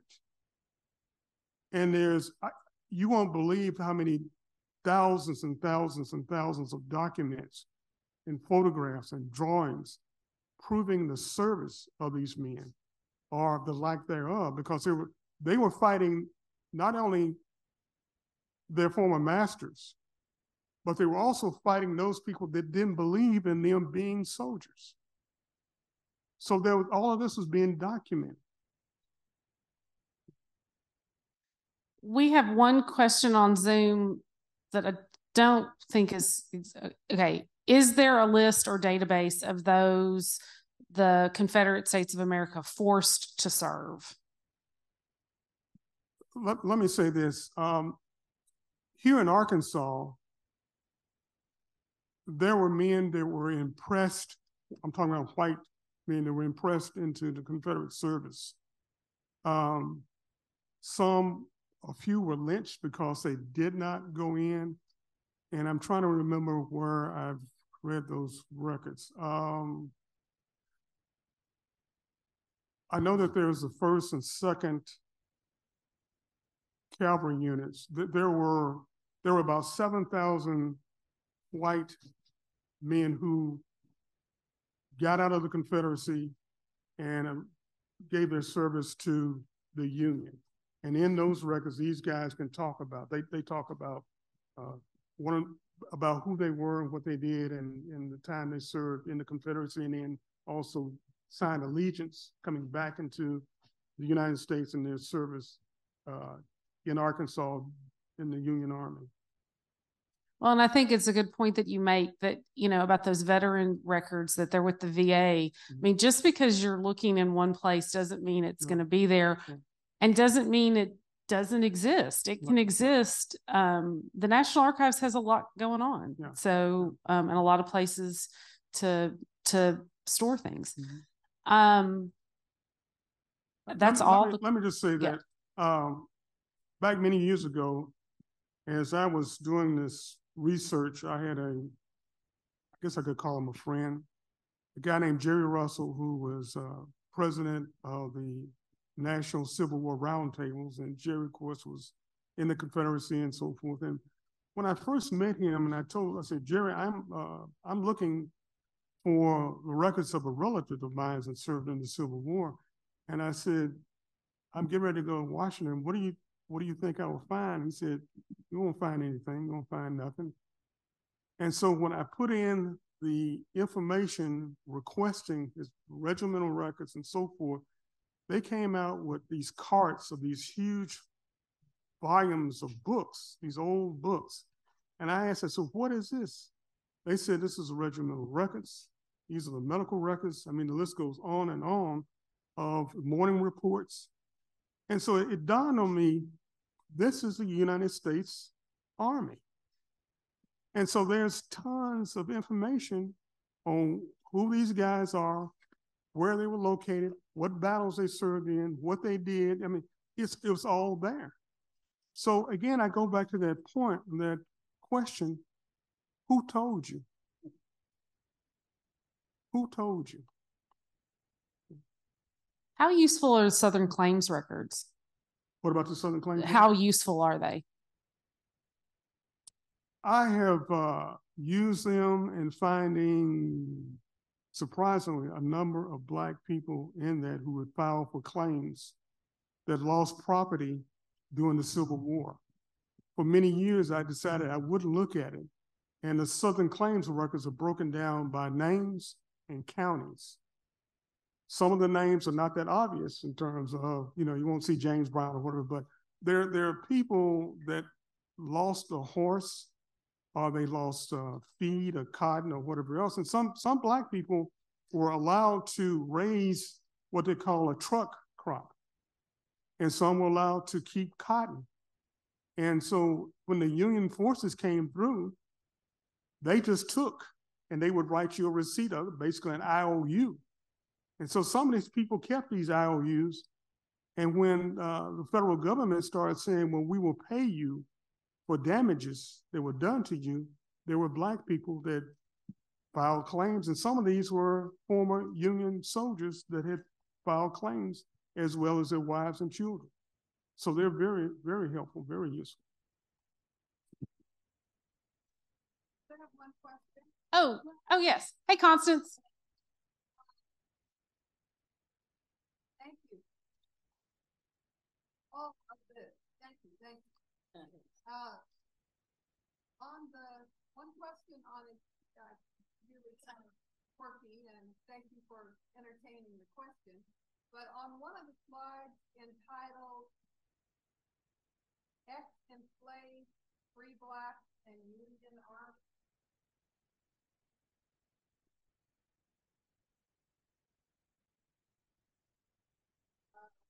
That's not it. It's That one. Mm-hmm. Yeah. Yeah. Yeah, the color one. There we go.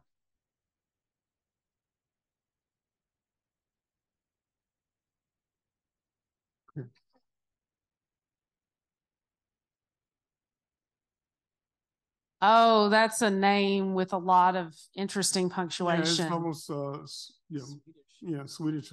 Yeah.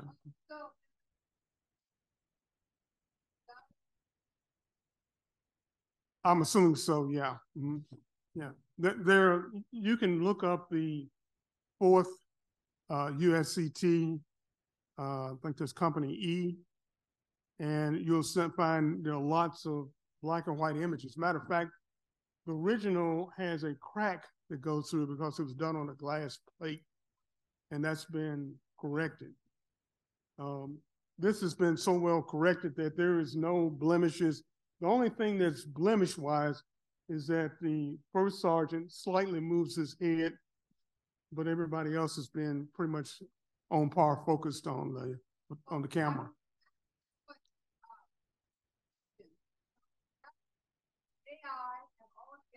Mm-hmm. Mm-hmm.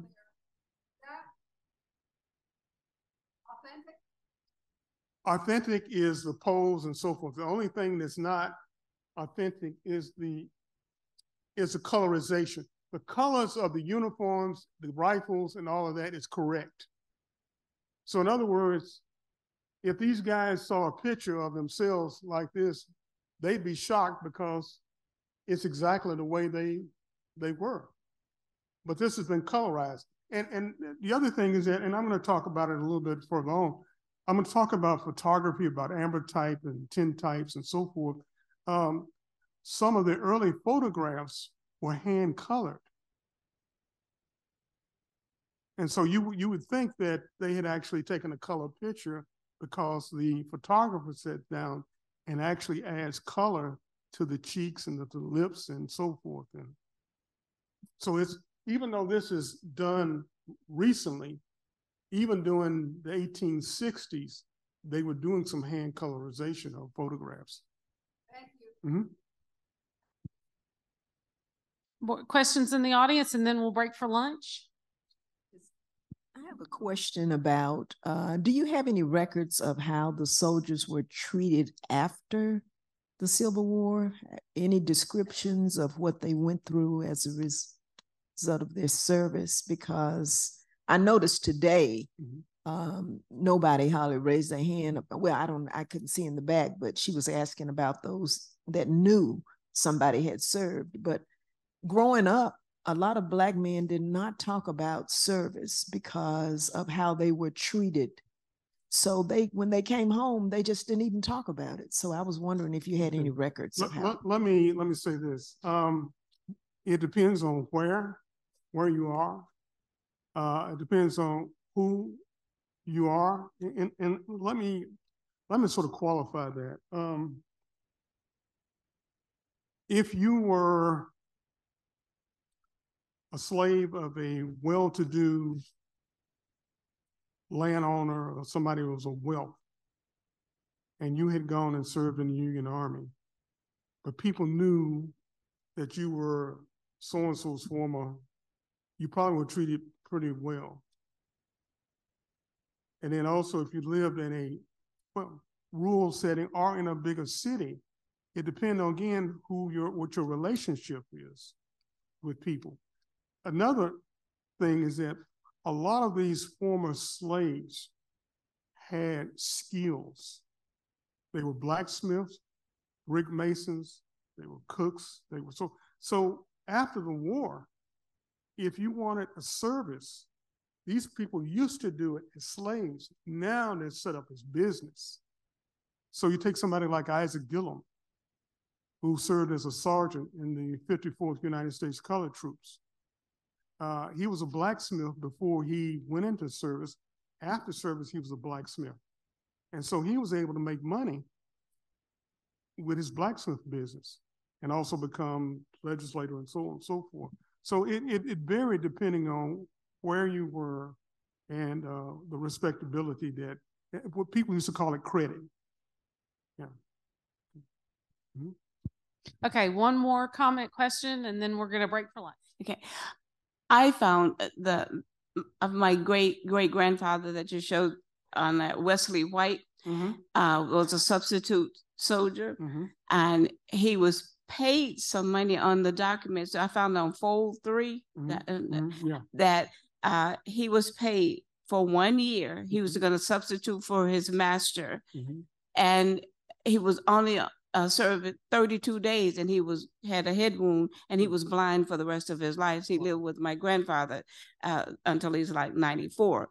But I found that his wife and one dependent had filed. So all this I found on fold 3 about him. But it was in that document, their agreement, where he was a substitute for his master. Then it told things that he was going to get for doing what he did, whether he was doing it freely or not. Yeah. My only point, and I'll be real quick on this, is that I'm not disputing anybody's records or documentation. My only thing when I was talking about these men is that I have never seen a large number of men of African descent in gray uniforms. I've only seen them in blue. That does not negate the fact that there are Black men who did serve in some capacity for the Confederacy.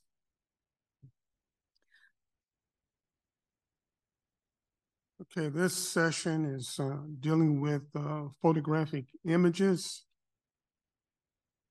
And it's also one of the visual proofs that we have in terms of our family, our history, who we are as a people and as a nation. This is just giving some information on basic photography, some of the earlier photography, starting in the 1840s. The daguerreotype was really started in France, and it was done on a sheet of copper with more of a mirror surface. Usually when this was pictures was taking place, it was a one-of-a-kind image. You really couldn't repeat this process unless you took another picture. And so the amber type in the 1850s came about, which was a wet process on a negative. And again, this was done usually for portraits. These also came in various sizes from about 6 inches on down to about 2 3/4 and I'm sorry, 3 2/4 and 2 7. I'm sorry, 2. I'm tied-tongued now. I guess I had too much lunch. 2 3/4 and 3 1/4 inches. The amber type would range in price for about 25 cents to $2.50, which in today's times, in 1861, 25 cents would have cost about $8.73 in today's time. So again, you see the pricing on that. And then the tin type. And not only the tin type, but we're also going to talk about the carte de visite, which was a French term for basically a visiting card. And so what people would normally do is they would use the carte de visite more or less as a calling card. I have one here that I'm going to show in a minute. This is of Sojourner Truth. And this was a calling card that she did. This is one of many poses that she did, and this image will be up on the screen in a minute. But I was able to obtain this image. I think it was in 1979. I was in grad school out in California, went to the flea market at Pasadena and bought this image for $3. I have no idea how much it's worth at this point, but we'll see this, okay?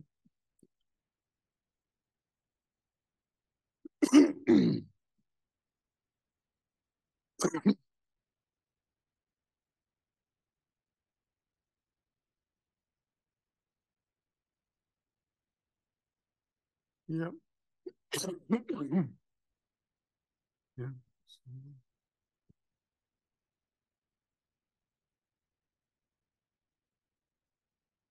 Yeah. No, it's the next one.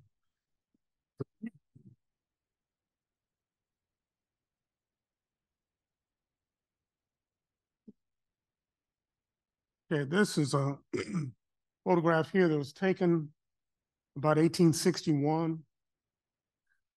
This is U.S. Senator Chester Ashley's granddaughter. And the reason why she's somewhat out of focus, the exposure that's used is a long exposure. So if there's any movement, there's a fuzziness to the image. Her nanny, who's in the background, stays with her eyes right on the camera or on the photographer. So instead of the subject matter, which is the granddaughter, the nanny or the nurse is actually focused. So here's an early image, let's say about 1861, of a nanny and her, I guess I'd say her master, so to speak.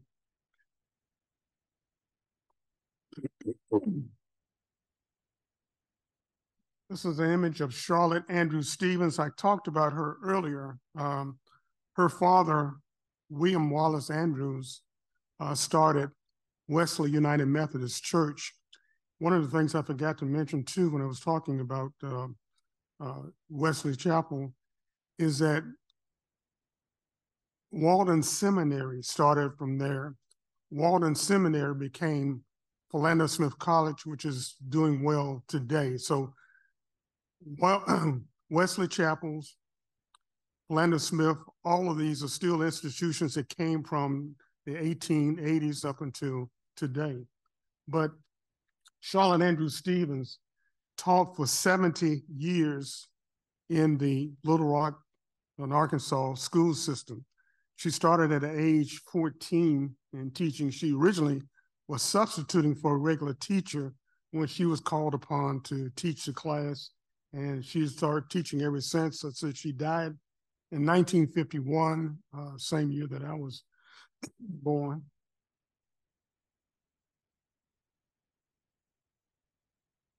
And this young lady here is my grandmother on my father's side.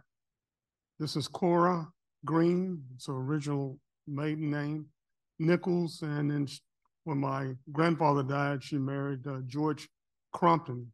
She's born in 1884 and died in 1943 on January 31st, 1943, the same date as my birthday. This is actually a card image. So this image is done on a card. And you might see how thin she was and how well she was dressed during that time period.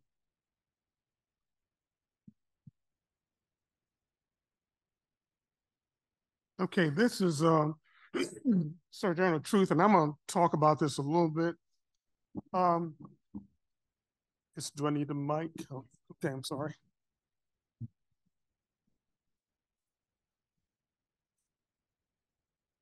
Sojourner Truth was a slave in upstate New York. She had her son sold from her. She was beaten on many occasions. Her right hand here is non-functioning, but she took somewhere in the neighborhood of about 25 different poses, and this is one of the poses he took here. And during this time period, when a photographer took a picture, the photographer owned the rights to the picture.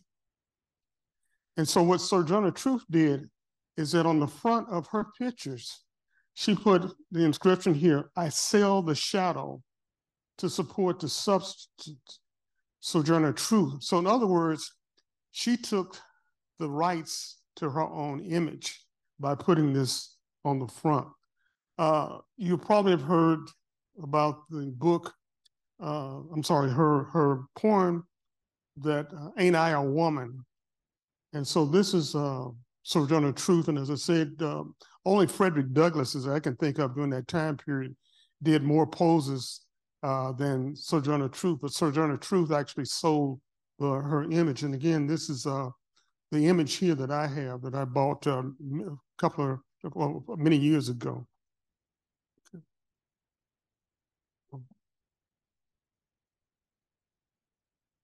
And this is the back. You can see on the back here the date, 1864. So we know by looking at the back here when this was actually the time period that this was actually taken. And again, in 1851, she did a speech, "Ain't I a Woman?" And this was done at the Women's Rights Convention. The thing that was interesting about this Women's Rights Convention was majority white women. When she showed up as as a speaker, most of the people didn't pay that much attention to her because of, she was a Black female. She was elderly.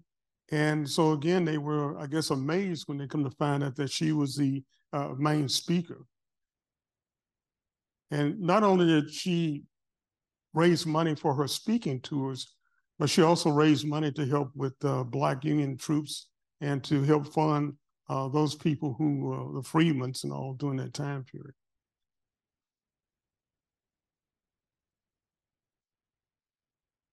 I put this image in. This is part of my family. These are the Daniels.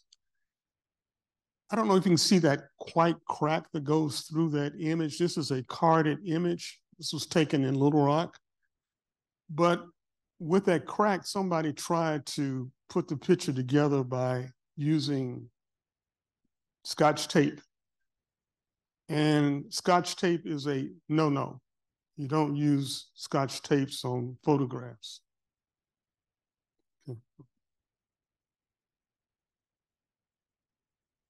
This is also another image that I own. This is done on tintype.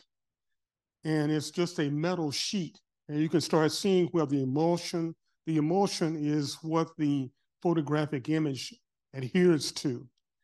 And so this image not only is starting to crack and peel, but when the photographer took this picture, he enhanced the picture. Remember, we saw the pictures of the Black soldiers in color. Well, during that time period, some photographers tried to paint in color. So you can see the U.S. in a little bit of a gold coloring in his buttons, and probably a little bit in his cheeks. He's probably do some coloring on the pants. But that's the process that the photographer was using. So this is a very fragile image. It's about almost about 8 by 10 inches. So it's a good sized piece, but it's on a plate of metal.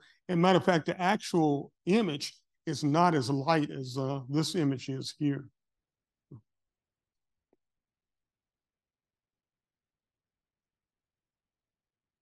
This is a picture of my grandmother standing in the middle here, her 2 grandsons, and my aunt, Gertrude, standing at the gate. This house stood at 1318 Jones Street. I know a lot of people talk about Little Rock Central High, but this is in the Central High neighborhood. Matter of fact, it's a street behind Central High. My father used to talk about, he said he remembered when Central High was not there, that there was a park there called West End Park. And as a child, he used to play at West End Park. And so this house was built behind Central High. And not only was this house there, but my grandmother, Rachel Green, built a house for her daughter, my grandmother, who you saw a picture earlier, and for her children. That house still stands at 1311 Jones Street.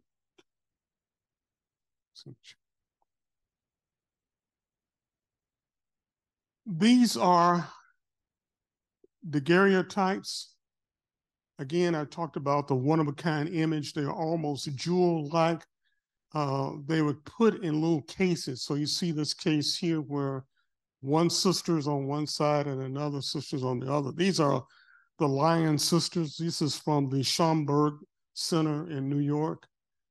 I know this is large scale here, but again, these are little small 2 by 3 inch size image of each one of these. But this is done on a copper plate, and it has a very mirror, almost beyond realistic qualities about it.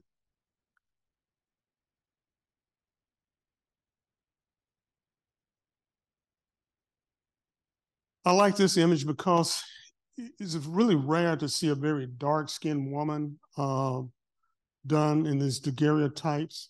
The actual title of this is Portrait of a Woman with Arms Folded. This is also from the Schomburg Center in New York. And this is a daguerreotype as well.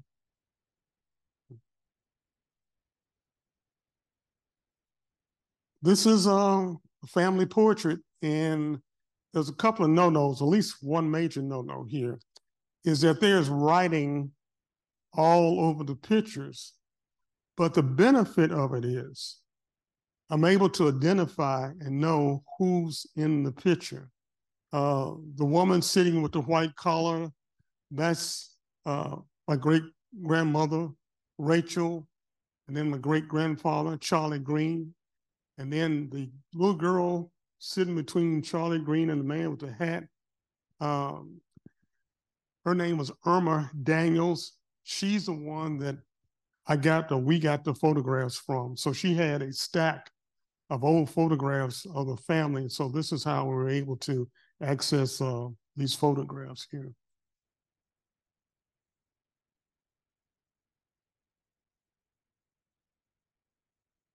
And then this photograph here, there's, we talk about professional photographers. This is G.O.V. Grice, who, born and raised in Arkansas, spent most of his time in Pine Bluff, but he was hired even in high school by Daisy Bates to do photography for the Southern Media Journals.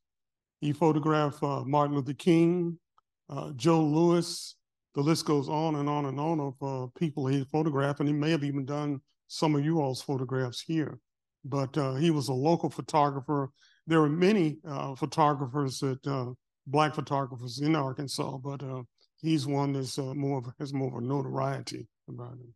Okay, all right. Any questions?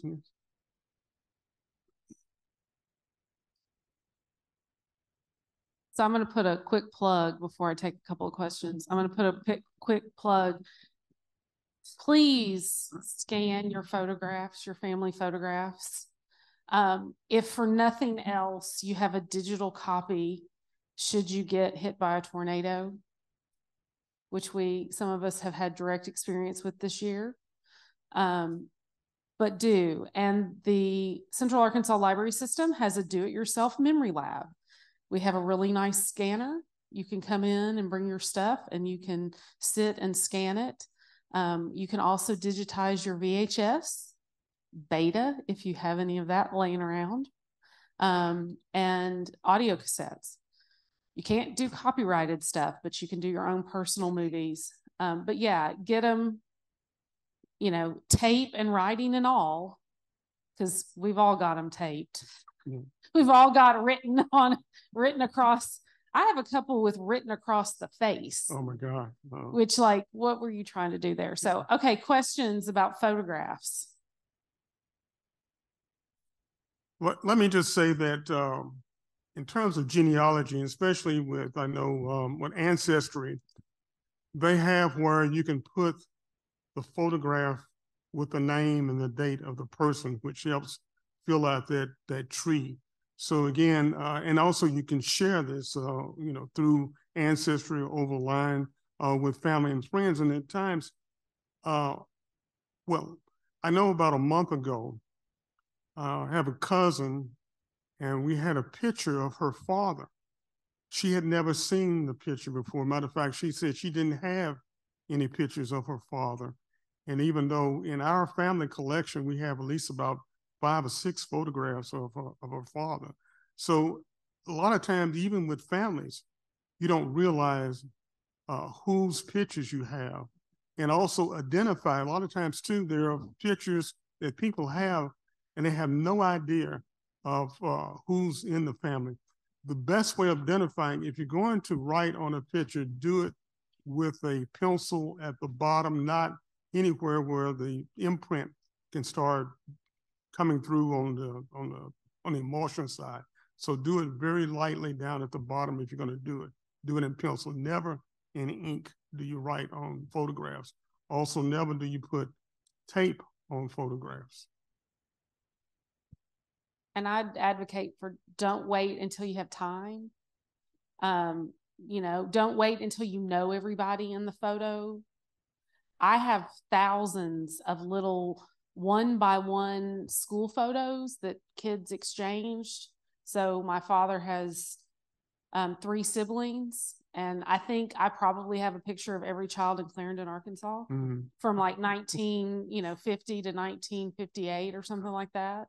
I don't know who any of those people are, but I have their pictures and share them, put them out there. But we have a woman who works with us, and she came and used our memory lab because there's one picture of grandma that everybody wants. And so she digitized it, and now everybody has their own copy of grandma. She still has the original, but all of the cousins can have their own version. So yeah. Yes, ma'am. Let me get to you.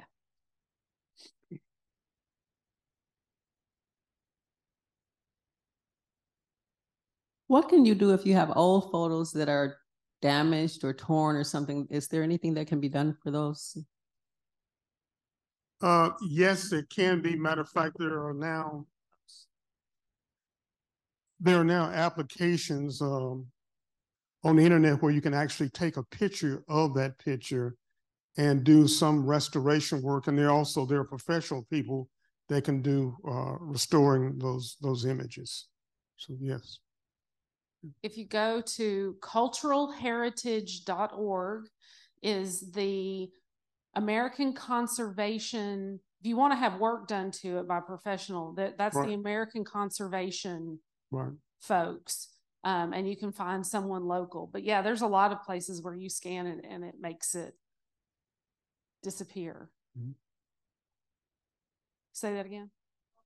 Culturalheritage.org. Hi. I wanted to mention that when I started documenting family history 35 years ago, as I talked to different family members, I would ask what older photos they had. And most certainly when you visit with family members, just ask them to pull out their old photo books, because sometimes, we forget what we have, that we haven't looked at in a while. And if you're connected with family members on social media, you can kind of make it a contest to say who has the oldest family photo, and that can help to generate some participation.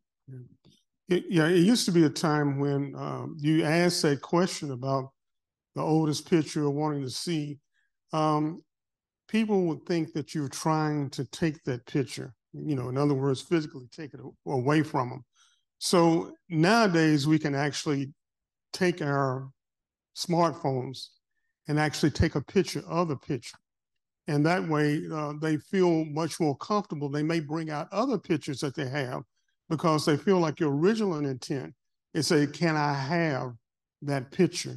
And of course, they don't want to give it up. And so also to make sure, as we talked about beforehand, in terms of documenting in terms of who is on this image, where did you get it from, or the relationship. Also, the time period. One of the things I didn't talk about on it is looking at these pictures is you can almost tell a time period by the style of clothing, the type of photographic image it is, the size of it. And so, you think in those terms of how do I go about documenting this image and how can I share it? And then also, how can I make the person feel comfortable about it? My grandmother that I talked about that's told me that I was in her Bible, she refused to have pictures taken. So there is no pictures that I have of her. But there are people who are very leery of cameras. One of the things I have not done is that I know that she was at one point a member of Bethel Church. And of course, churches from time to time did photographs of picnics and other types of things, or various clubs.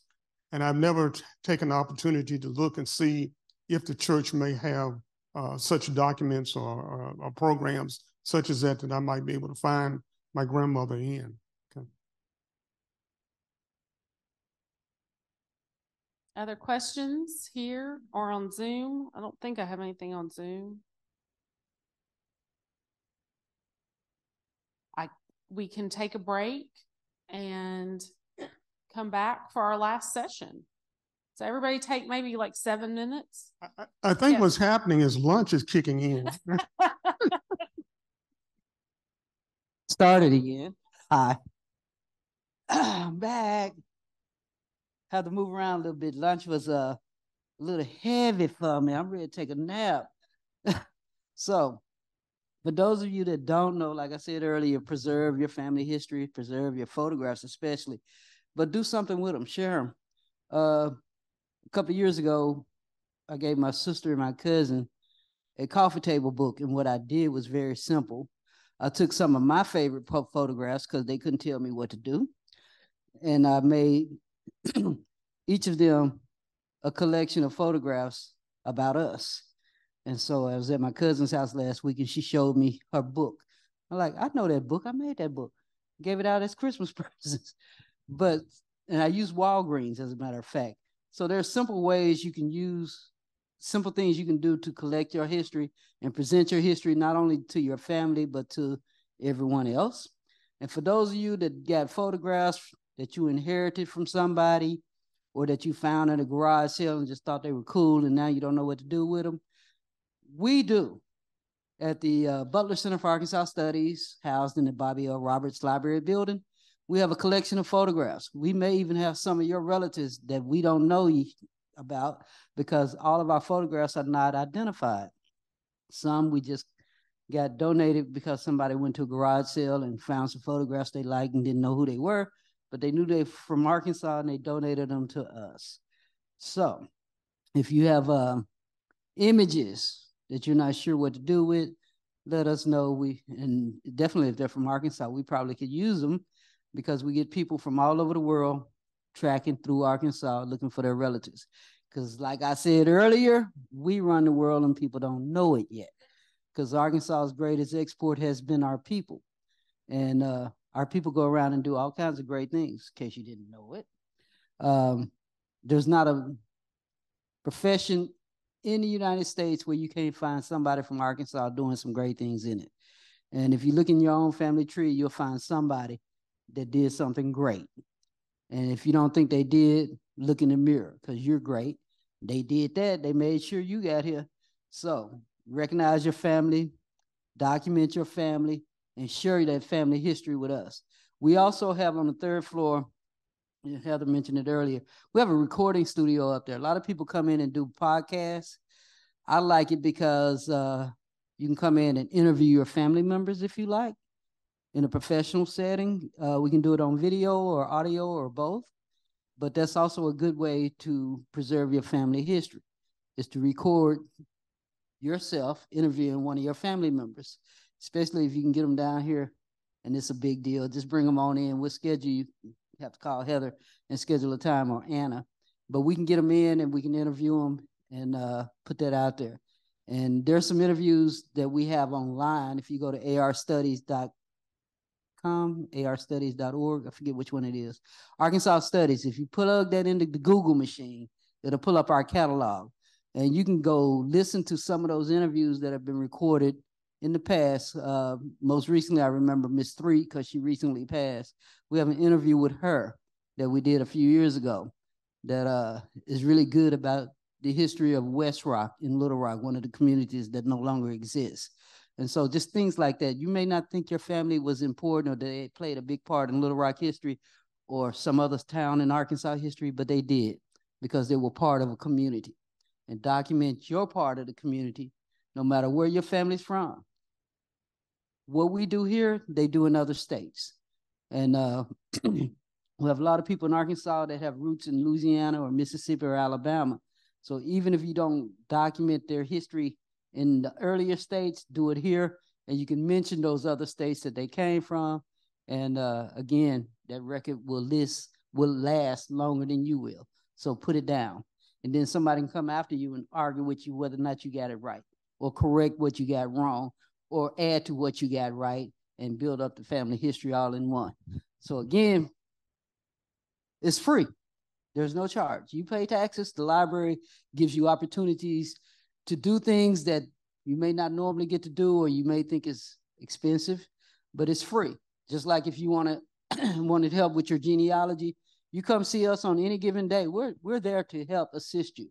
And what's online is just a small version of what you can find. That's the framework you can put together to get started. But what we have in book form, what we have in our manuscripts collection, what we have in our photograph collection or our yearbook collection will add to what you have. I see folks all the time now coming in getting pictures of mama and daddy from high school and putting it on birthday cakes. So you'd be surprised what we do have. I work here and I still have not seen everything we have that's available in this building. And I get mad sometimes because I would love to just sit there for 2 or 3 days and just look at stuff I want to look at, but I can't do that. But I am also thankful that people come in and ask certain questions and I'm able to look at new stuff because they ask the question, I have to go find it or help them find what they're looking for. Our whole goal in the public library is to connect you to the information that you are looking for. So as long as you got a question, don't be afraid to ask it. Don't be afraid to ask us to help you find an answer to it, because that's our job. We will do that. So I'm through, I guess. .com, arstudies.com. I always get confused. Yeah, I don't try to remember. I'm getting to that age where I was like, okay, I figured it out. I'll look it up. But yeah, if you come in, we will help you do what you need to do to get started. We will show you how to do it. We're not going to do all your work for you because we have other things we have to do. But we will get you started and we'll show you how to do it.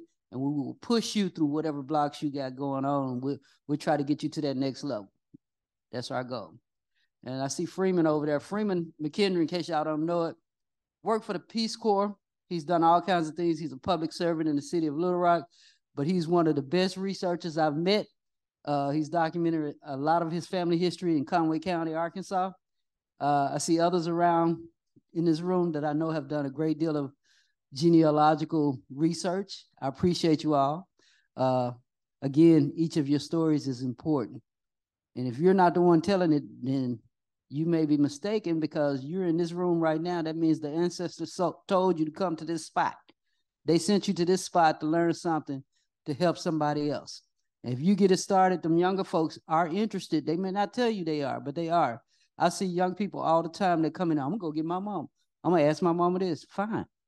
I tell them all the time, you can get nosy. Stuff your mama didn't want to tell you, you can find out just by going through some of the records we got. So get nosy. Thank y'all.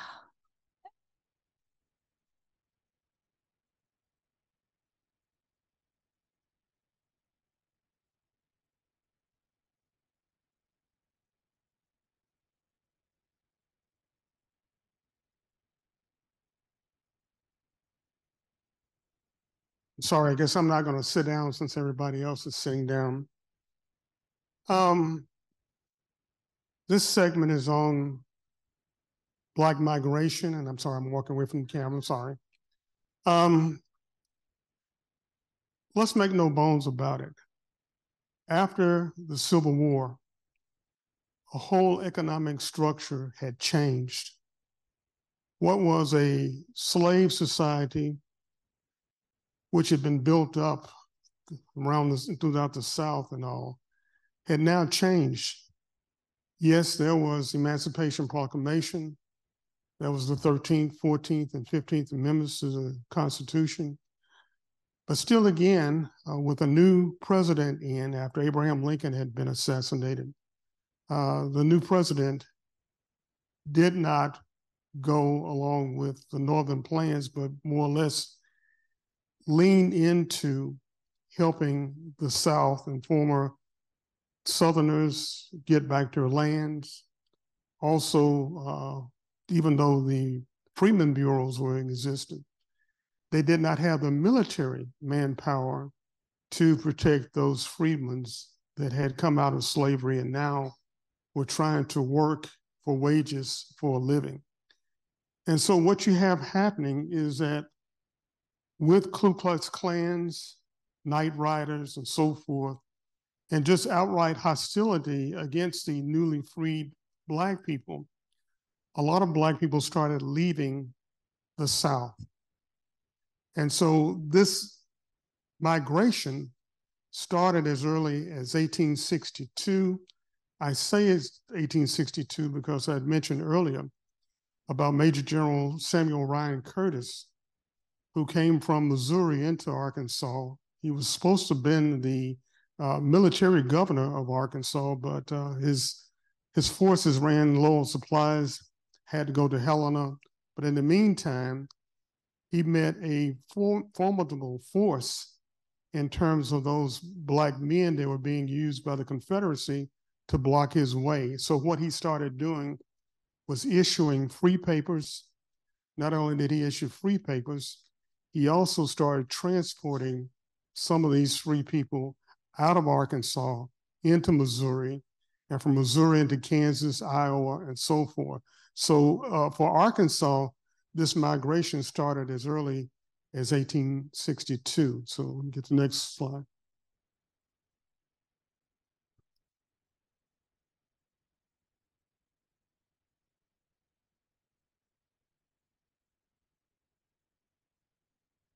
Okay. Again, here, this session gives us an overview of enslaved and former enslaved people, particularly from Arkansas, were sent out as well as traveled on their own to new and more promising locations west and north of Arkansas prior to and during the Civil War. We just finished up a session earlier on the American Civil War and the participation of African Americans as far as soldiers. Again, I mentioned that some of these troops that were here in Arkansas, the question was asked earlier about Poison Springs and the 1st Kansas and 2nd Kansas Colored. As I mentioned too, you had soldiers who came here from Iowa as well. So a lot of these troops started moving back to their homes after 1865, after the Civil War, really in 1866. And so they started moving to Kansas, back to Iowa, with conditions here in the state of Arkansas, where again, I mentioned the Night Riders and the Ku Klux Klans start attacking these Black farmers and so forth. A number of people started migrating out of the state and really out of the South. So next slide. This is a poem by Richard Wright. Richard Wright lived in Helena, Arkansas at one point. This is a poem that he wrote in terms of the Black migration.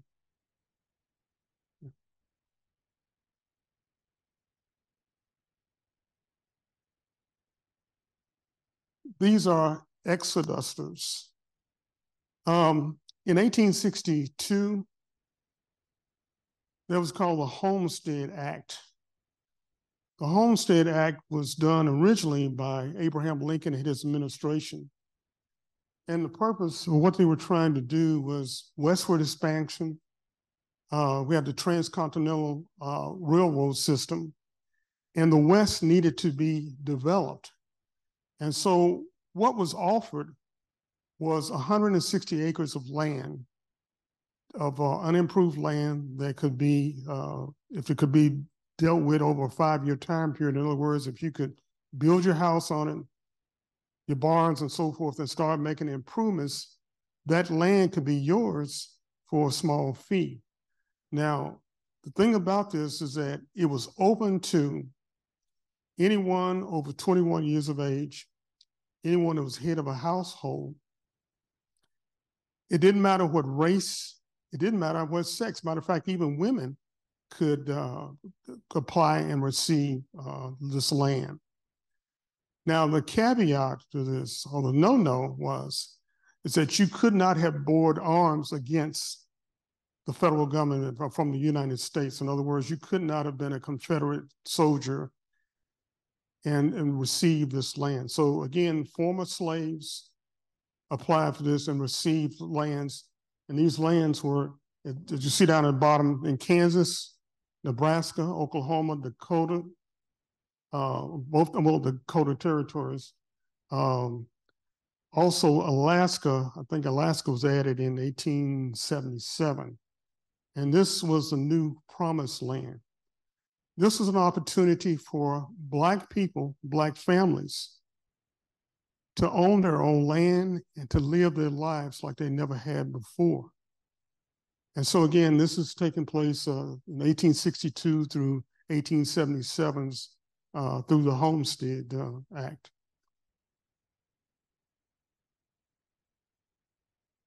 And, you know, talking about migrating west, this is Bass Reeves, and I know most people have heard of Bass Reeves. He operated basically what was called Indian Territory, which was Oklahoma. And he was born and enslaved in 1838 in Crawford County, Arkansas. And he became the first Black deputy U.S. Marshal.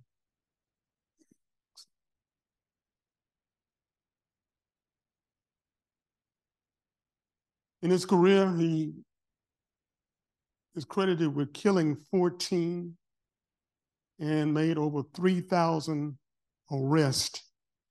There was nobody who could do disguises, could hunt and track, who could shoot as well with a rifle or a pistol as Bass Reeves.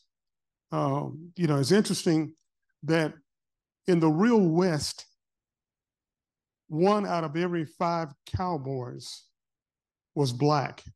And using that term cowboy, Originally, white cowboys were really called cowhands. But the term boy was a derogatory use of a name for blacks. It didn't matter what age you were always called a boy. And so cowboy was really for the black cowboys. Whites were really cowhands. And so even though nowadays when you hear somebody say, well, you know, he's a cowboy. Well, are you talking about a black guy or are you talking about a white guy? Because as I said, 1 out of every 5 men in the West who fit into this category of a cowboy or a cowhand was black. And so Bass Reeves is a fine example of that. And then also we had bad guys that were in that category. So the next person that we're going to look at is Isom Dart. Isom Dart got his start as a rustler. Really, he started stealing for Confederate soldiers. You know, we saw earlier those body servants and so forth. He was used by Confederates to go and steal chickens and so forth at age 14 and all. And so this was his early start in being a thief. He was also a rustler, a cowhand. The interesting thing is that there was a movie made about Isom Dart. It was based on a guy named Tom Horn. Tom Horn assassinated or killed Isom Dart in 1900. But the story was really more about about Tom Horn. And the person that they used to play Isom Dart was white. So even his story has been skewed. So again, as I said beforehand, 1 out of every 5 men who went to Western, what we call the real Old West, was black. And so even for someone like Isom Dart, his story is still even miscued.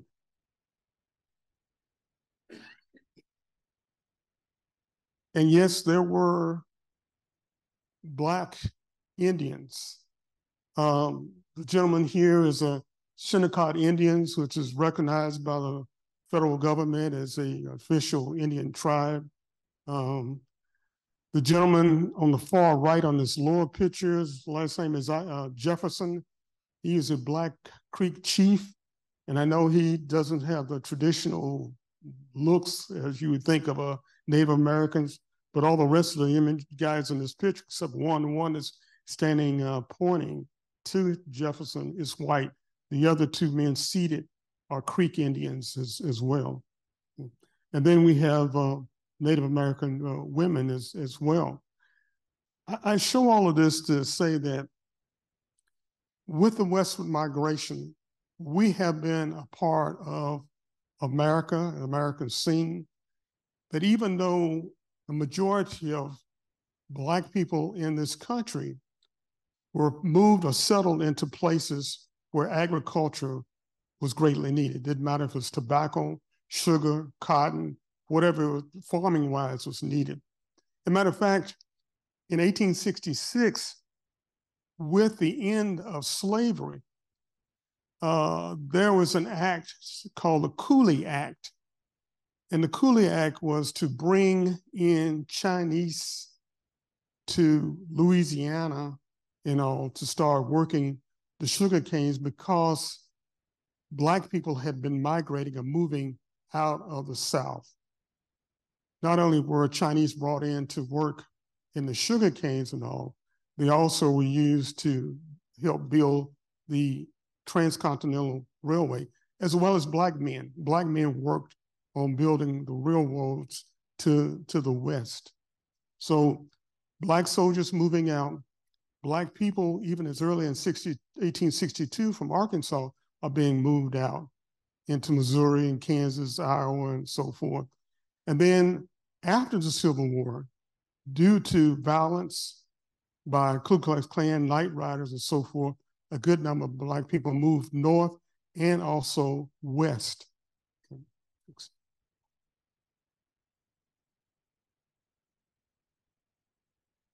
This is Samuel Trueheart. Samuel Trueheart was a member of the 5th Kentucky Cavalry. Kentucky had one of the largest number of Black men to serve during the Civil War. At the end of the war, the 5th and the 6th cavalry units, Kentucky cavalry units, were sent into Arkansas. The reason for using cavalry units is because wherever there was a problem, being on horseback, those guys could get there quickly. So they served in 1866, right after the Civil War. They were here in Arkansas. And so after the Civil War, as he was mustered out of service, remember you heard me talking about being mustered in and mustered out. After he was mustered out in 1866 from Devall's Bluff, he went back home to Kentucky, got his wife and his children, and moved westward and took advantage of the land that he could get. So he got his 40 acres. I don't know if he got the mule or not, but he got his 40 acres and lived there in Atkinson, Kansas until his death.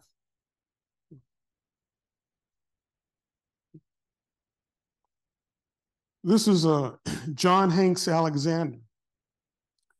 John Hanks Alexander was born in January of 1864. Excuse me. His father, James Alexander, owned a bath house and a barber shop. His father advertised as far away as Louisiana. And he would talk about, at least I've read accounts where prominent people would come into James Alexander's barber shop to be his haircut and all. One example, one story I was told about was that James Alexander, John's father, was so fair-skinned, his eyes were blue. He was in the post office in Helena one day, and a New York reporter was coming in to send his report or his story back to New York for New York Times. And so he was standing talking with James Alexander. And as they talked, he come to realize that Alexander was a slave. And so he asked him, he said, "You're not," matter of fact, he tried to say, "You are not a slave." He said, "Oh, yes, I am."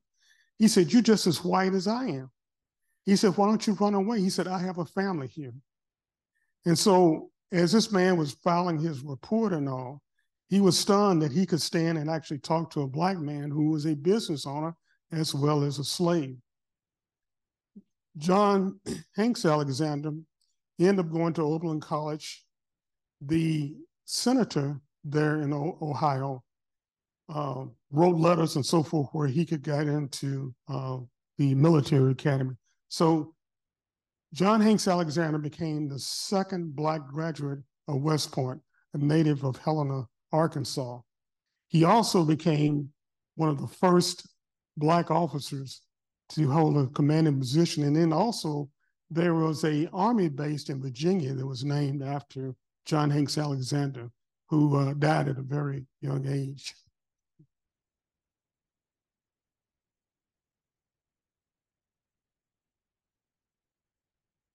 And this little tidbit here, that your roots of origin may be in Africa, Asia, Europe, South America, Australia, or God knows where. Your roots run deep in America. Stand on your roots and branch out. Thank you. I don't know if you have any questions.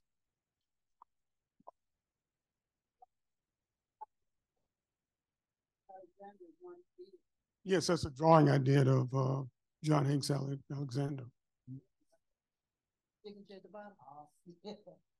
He got skills. Well, my drawing and all comes from me searching for identity, my self-identity. I think the oldest piece of artwork I have that I did, I think it's from 1962. And it was my father asleep in his favorite chair. And my father was my first model that I had.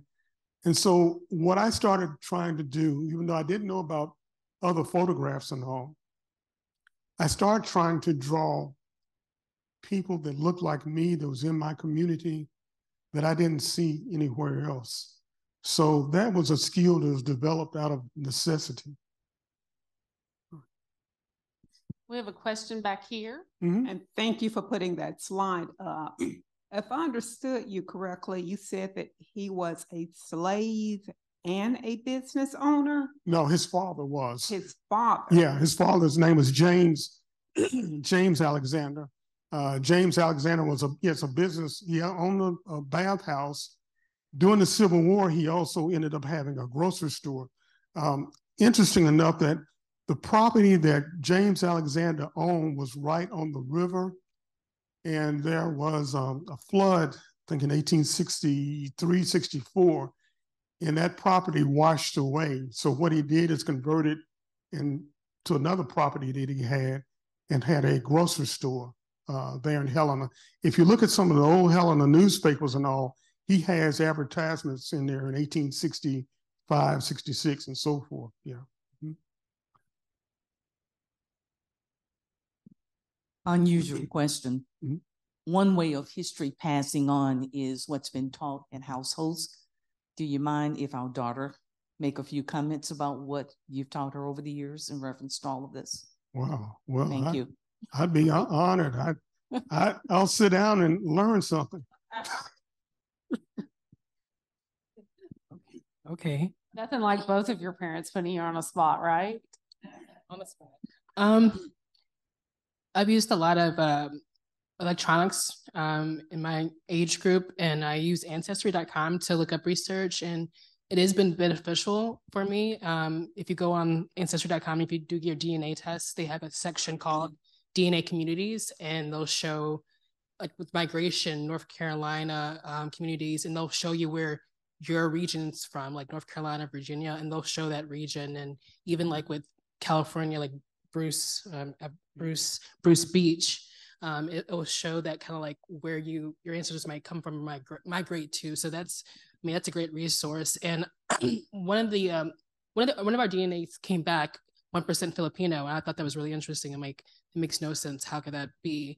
So I looked up Filipinos in the South and come to find out that there was a lot of Filipino workers in Louisiana, Texas, and maybe the DNA through there. So using Ancestry.com and then just going from there and where you're from will help you out a lot, because I learned about Filipino workers. I knew about Chinese workers in the South, but not Filipinos and how they came to work in the South. So it's pretty neat using Ancestry.com and just different electronics and looking up research. So that's how I've learned.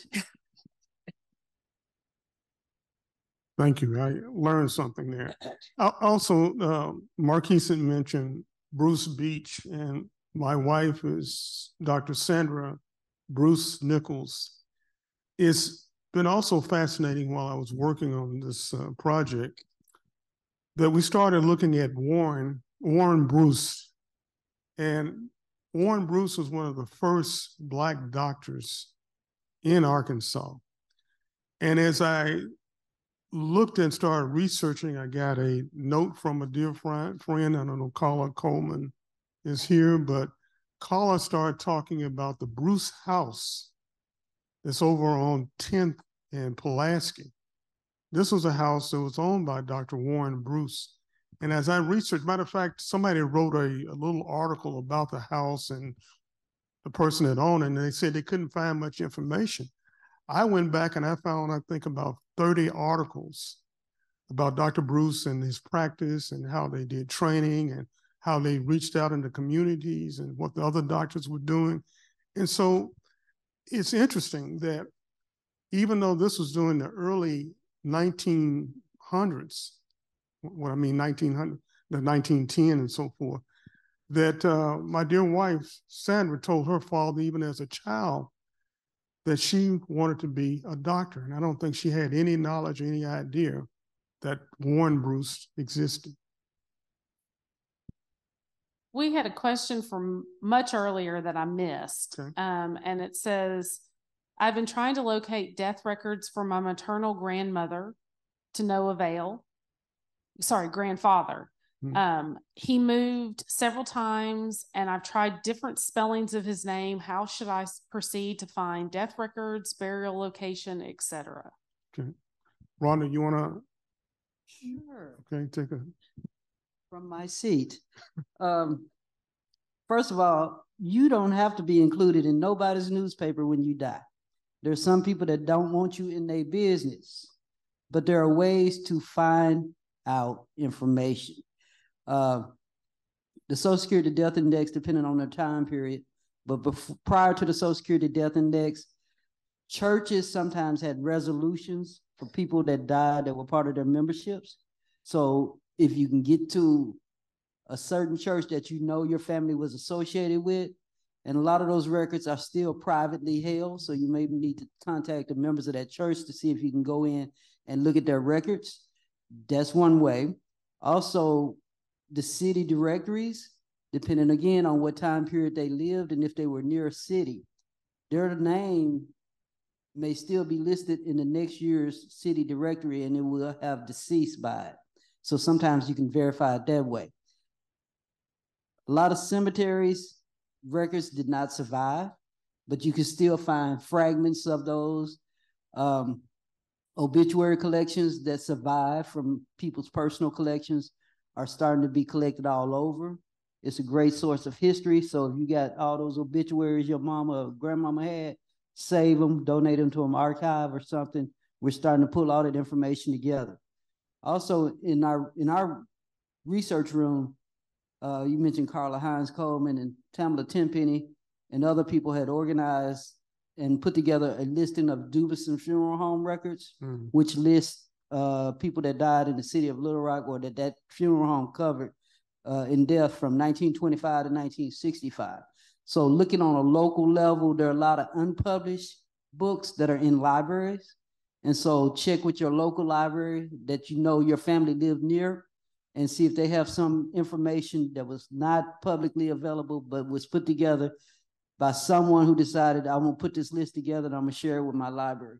So look for the unconventional records that you may not have thought of. Ask your local library, check with the seniors in the community who may have information on certain people. I always look for the friends of my family when I'm researching my family, because I know if they live, like you mentioned, 13th and Jones Street, my family was on 11th and Jones. And so when I'm looking for my family, I look at all the folks that lived around them. And sometimes I would track that person because they may have an obituary that lists one of my ancestors as a pallbearer. So you have to go outside of the box, think broader, think about yourself. How many people know you? How many people do you know? How many people are close enough to be a part of your services if you left here? And so there are other ways to back into the information. You just have to be willing to look a little longer, not get impatient, and not be embarrassed to ask a question sometimes. Because sometimes, even though daddy had two families, one of them families may have the information you're looking for. So check it out. One other thing, I'm sorry. One other thing that it was not mentioned or talked about is that Lisa did not bring up about the penal system, that there are a lot of African-American males as well as women who end up spending the majority of their lives in prison. So again, it would behoove you as well to look at any of those prison or arrest records as well. So that's another avenue as well. Right. Yeah. Yes. Yeah, and I love a database. I love a searchable database, but sometimes you have to go back to the records and actually get. The last 2 or 3 lines in the slide that's up discusses the all-black regiment commanded by white officers and nicknamed Buffalo Soldiers. So that's encompassing the era of Buffalo Soldiers. That's it's not just a nickname, but that's when Buffalo Soldiers actually materialized? Can I just a moment? In 1866, after the Civil War, I'm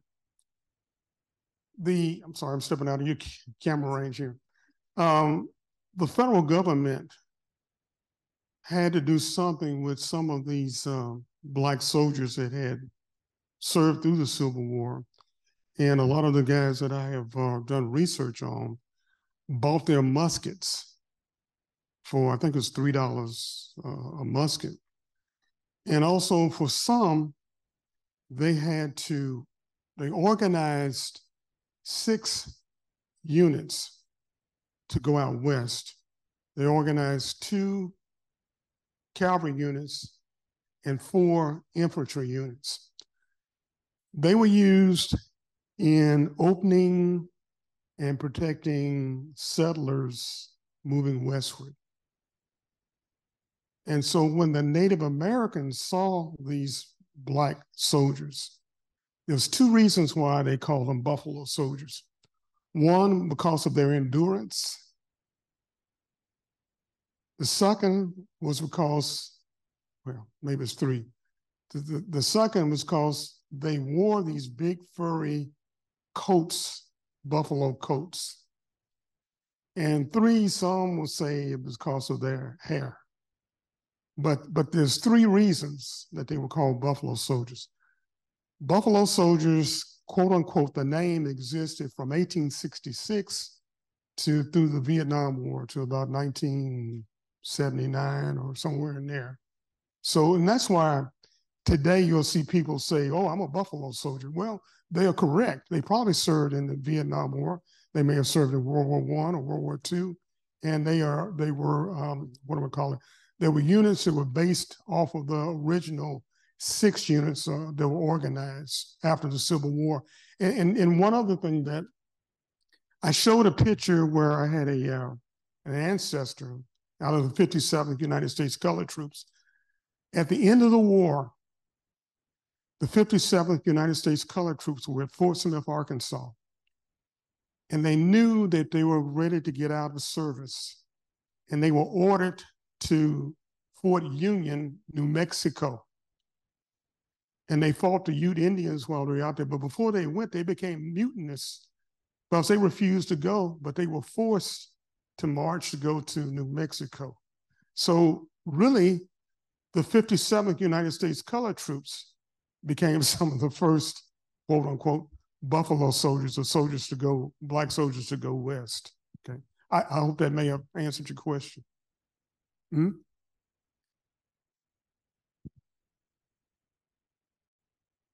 I just wanted to ask a question. I've been told by my mother that we had Indian in our family.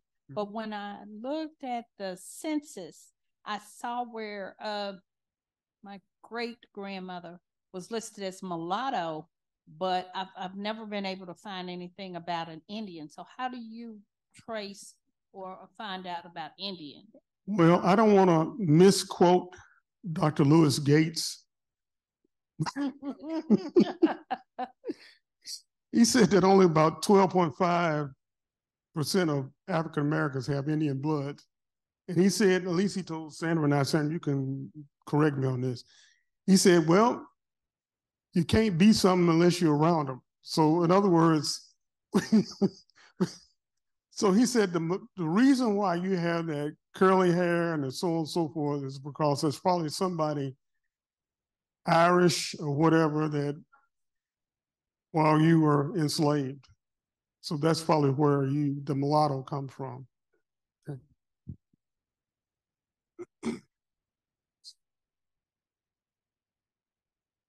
Okay, as I'm coming back to you, we've got a question from Zoom. Mm-hmm. Where can I find out about colored troop land grants?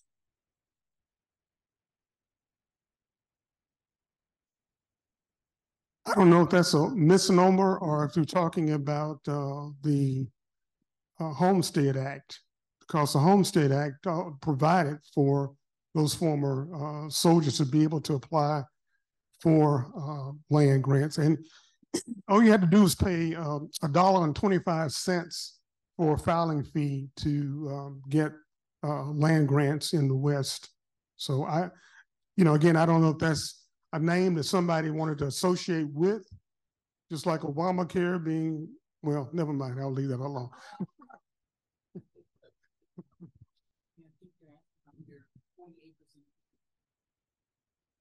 Well, Samuel Trueheart got his 40 acres and a mule. So no, he didn't get the mule. He got 40 acres. So, well, yeah. Can I address that just briefly on the 40 acres and a mule? That was General Sherman who, with his march into Atlanta, Black people met with him and said, look, what are we going to get out of this in essence? And so he basically talked about the 40 acres and a mule, but the Lincoln administration, as I said, came up with this 1862 Homestead Act, or Land Grant Act. So anyway. I have two questions. I just wanted to mention, someone just mentioned about the Indian DNA. I was wondering why you never see any percentage at all of Indian DNA. Is it because of what you said, we didn't come in contact? I don't know if it's in this form here. I think I have, did I put the Native American census? Let me see if I can find. Okay.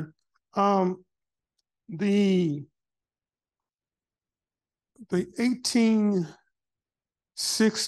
and so somewhere in that neighborhood census for Native Americans, they have categories that ask what percentage were they of Native blood. The other question was how much percentage white blood, but there was no question on there about how much percentage Black blood. Even though that there were Black Creeks originally, you saw the Shinnecock Indian from really in the east. So I should put it, Black Indians existed, yes, but in terms of the record keeping, definitely with the census, it was not put in there. My second question was concerning the school system. Have you ever approached any of the school systems, either public schools or secondary schools, concerning putting this information into their systems, into the history? I'm living in Florida right now.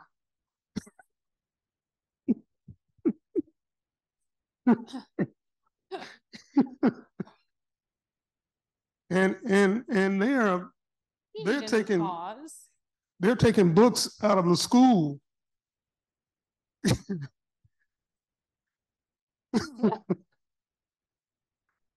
Okay.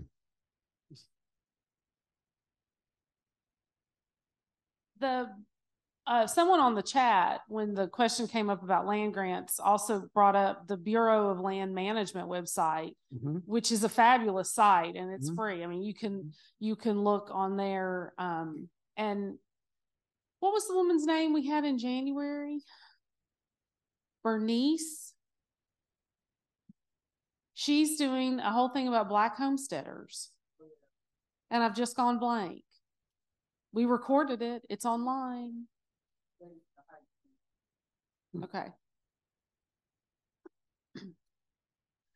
We have a question about how can I find more about Vanduza, D-U-Z-A, Arkansas, a community organized for Blacks trying to return to Africa. It's now known as Harmony Grove, 9 miles from Camden. I don't know if I pronounced that right or not. I got the van part right. Okay. One of the things I did not mention is that a part of the westward migration, there was also a migration to Liberia, and there were a number of Black people from Arkansas that were part of that. The reason that it wasn't as many people going to Liberia is because of the cost to get to Liberia, to get to Western Africa. So you own one continuous country here, so it's easy to move west than it is to go, as they say, back to Africa. In terms of that town, after the Civil War, there was a lot of, well, there were a number, I'm not going to say, there were a number of Black communities, such as even like in Kansas, like Nicodemus, Kansas, where Black people settled and felt comfortable enough to name a town, you know, after them, have Black postmasters and so forth. I would have to do more research, unless Ronnie, you know more about this place near Camden. I know where Harmony Grove is, Yeah. but I don't know. I didn't know it had a name before. No, Harmony. I have one classmate, a former classmate, guy named Sanford Tollett. And Sanford talked about the Tolletts and how they owned land and so forth. And I think still own land and all. And so there is a Tollett, Arkansas, but I think that Tollett, Arkansas was originally named for the whites, but again, there's still a large number of Black Tolletts there as well. In relationship to your answer about funeral home records, how do I access information from African-American funeral home, from the African, oh, there's more than one, African-American funeral home in Little Rock that was mentioned earlier? Come to the library. We have all the answers. Earlier, someone asked, can Mr. Nichols give reading suggestions, books, articles, etc., that he has found to be useful for African-American Civil War research? Oh, man. Yeah, there's, give me a second. You want to just give me a bibliography and I can post it online? Yeah, I'll do that. I'll do that, yeah. No, nothing sticks out at the moment, but I have a ton of them, so that's why I can. Any more questions from the in-person audience? Everybody still awake? One more question. Were there Blackfoot Indians in North Carolina?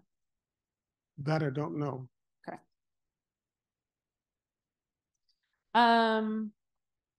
Bernice Alexander Bennett is the woman's name. These people came to our program. They remembered. It's a book called Black Homesteaders in the South, and she did a program for us back in January. So, well, thank you very much for being here. This was fabulous. I think everybody will agree.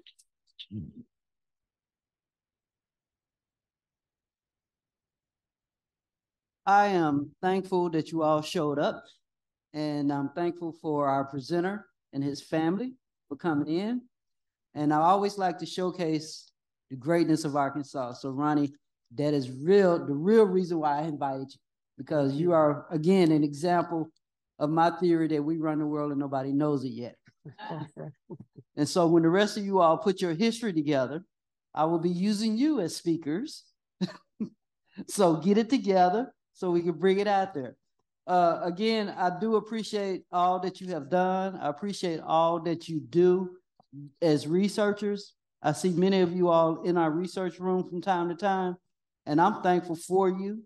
I'm glad you're putting together your family history, because that helps increase the history we have on the state of Arkansas for those of you that are from the state. And if you're not from the state, do your history and contribute it to your county historical society or your state historical society, because until we write our history, other people can just say we didn't exist.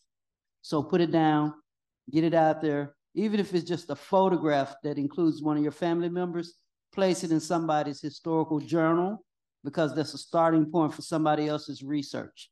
Because you got cousins out there you didn't know you had until you start asking who you related to, who your folks. So put it out there, let other folks join in and add to from their collection or from their memories. Because I like to say, I'm from a family of 5 children. My mother had 5 children. We're all very different. And each of us has different memories of the same events. Mm-hmm. So when you put it out there, other people can come back with what they remember about it. It's like a big Sunday dinner. What's your favorite part? Somebody's going to say the chicken and dumplings. Somebody's going to say the dressing. Somebody's going to say that fried chicken or whatever, the peach cobbler, whatever it was. But most people are not going to say the same thing. So your opinion is just as important as anybody else's. So place your item on the menu and put your family history out there. And again, I appreciate all of you for coming. I appreciate the public library because they allowed us to put on this program for you all. And but your participation is what excites me the most. And our hours are open. We're open Monday through Friday from 9 a.m. to 6 p.m. now. The hours just changed. And Saturdays from 12 to 4. But if you email us, we will try to help you. And our email can be found online, or you can call me. All that information is on our website, cals.org. You can get to us. Somebody knows somebody that knows some of us. So just ask around, and we'll try to get you an answer to the questions you are looking for, because that's our goal, is to connect you to the information you're researching. And understand that your public library is here for you. And we're just one program that's put on. There's all kinds of stuff you can do with the public library. And I appreciate you all. And thank you, Reverend Robinson, for your prayers. Blessing of this event. Thank you, Marquise, for your technical assistance, because I couldn't do it, but I appreciate you doing it. Thank you, Heather, for being my legs, running around and keeping me straight. Thank you, Ronnie, once again, because it was my definite wish to have you again, because I'm getting close to retirement age. I wanted to make sure I got you in there again.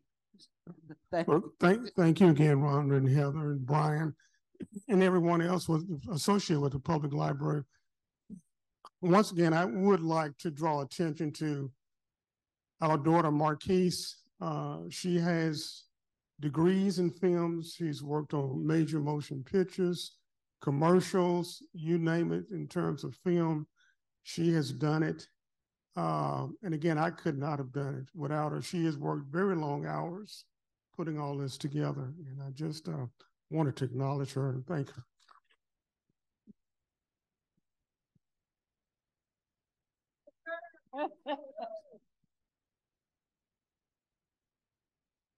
Thank you very much for being here. The Butler Center is still open until 4 o'clock. If you'd like to go dive into some research, they're over there on the second floor.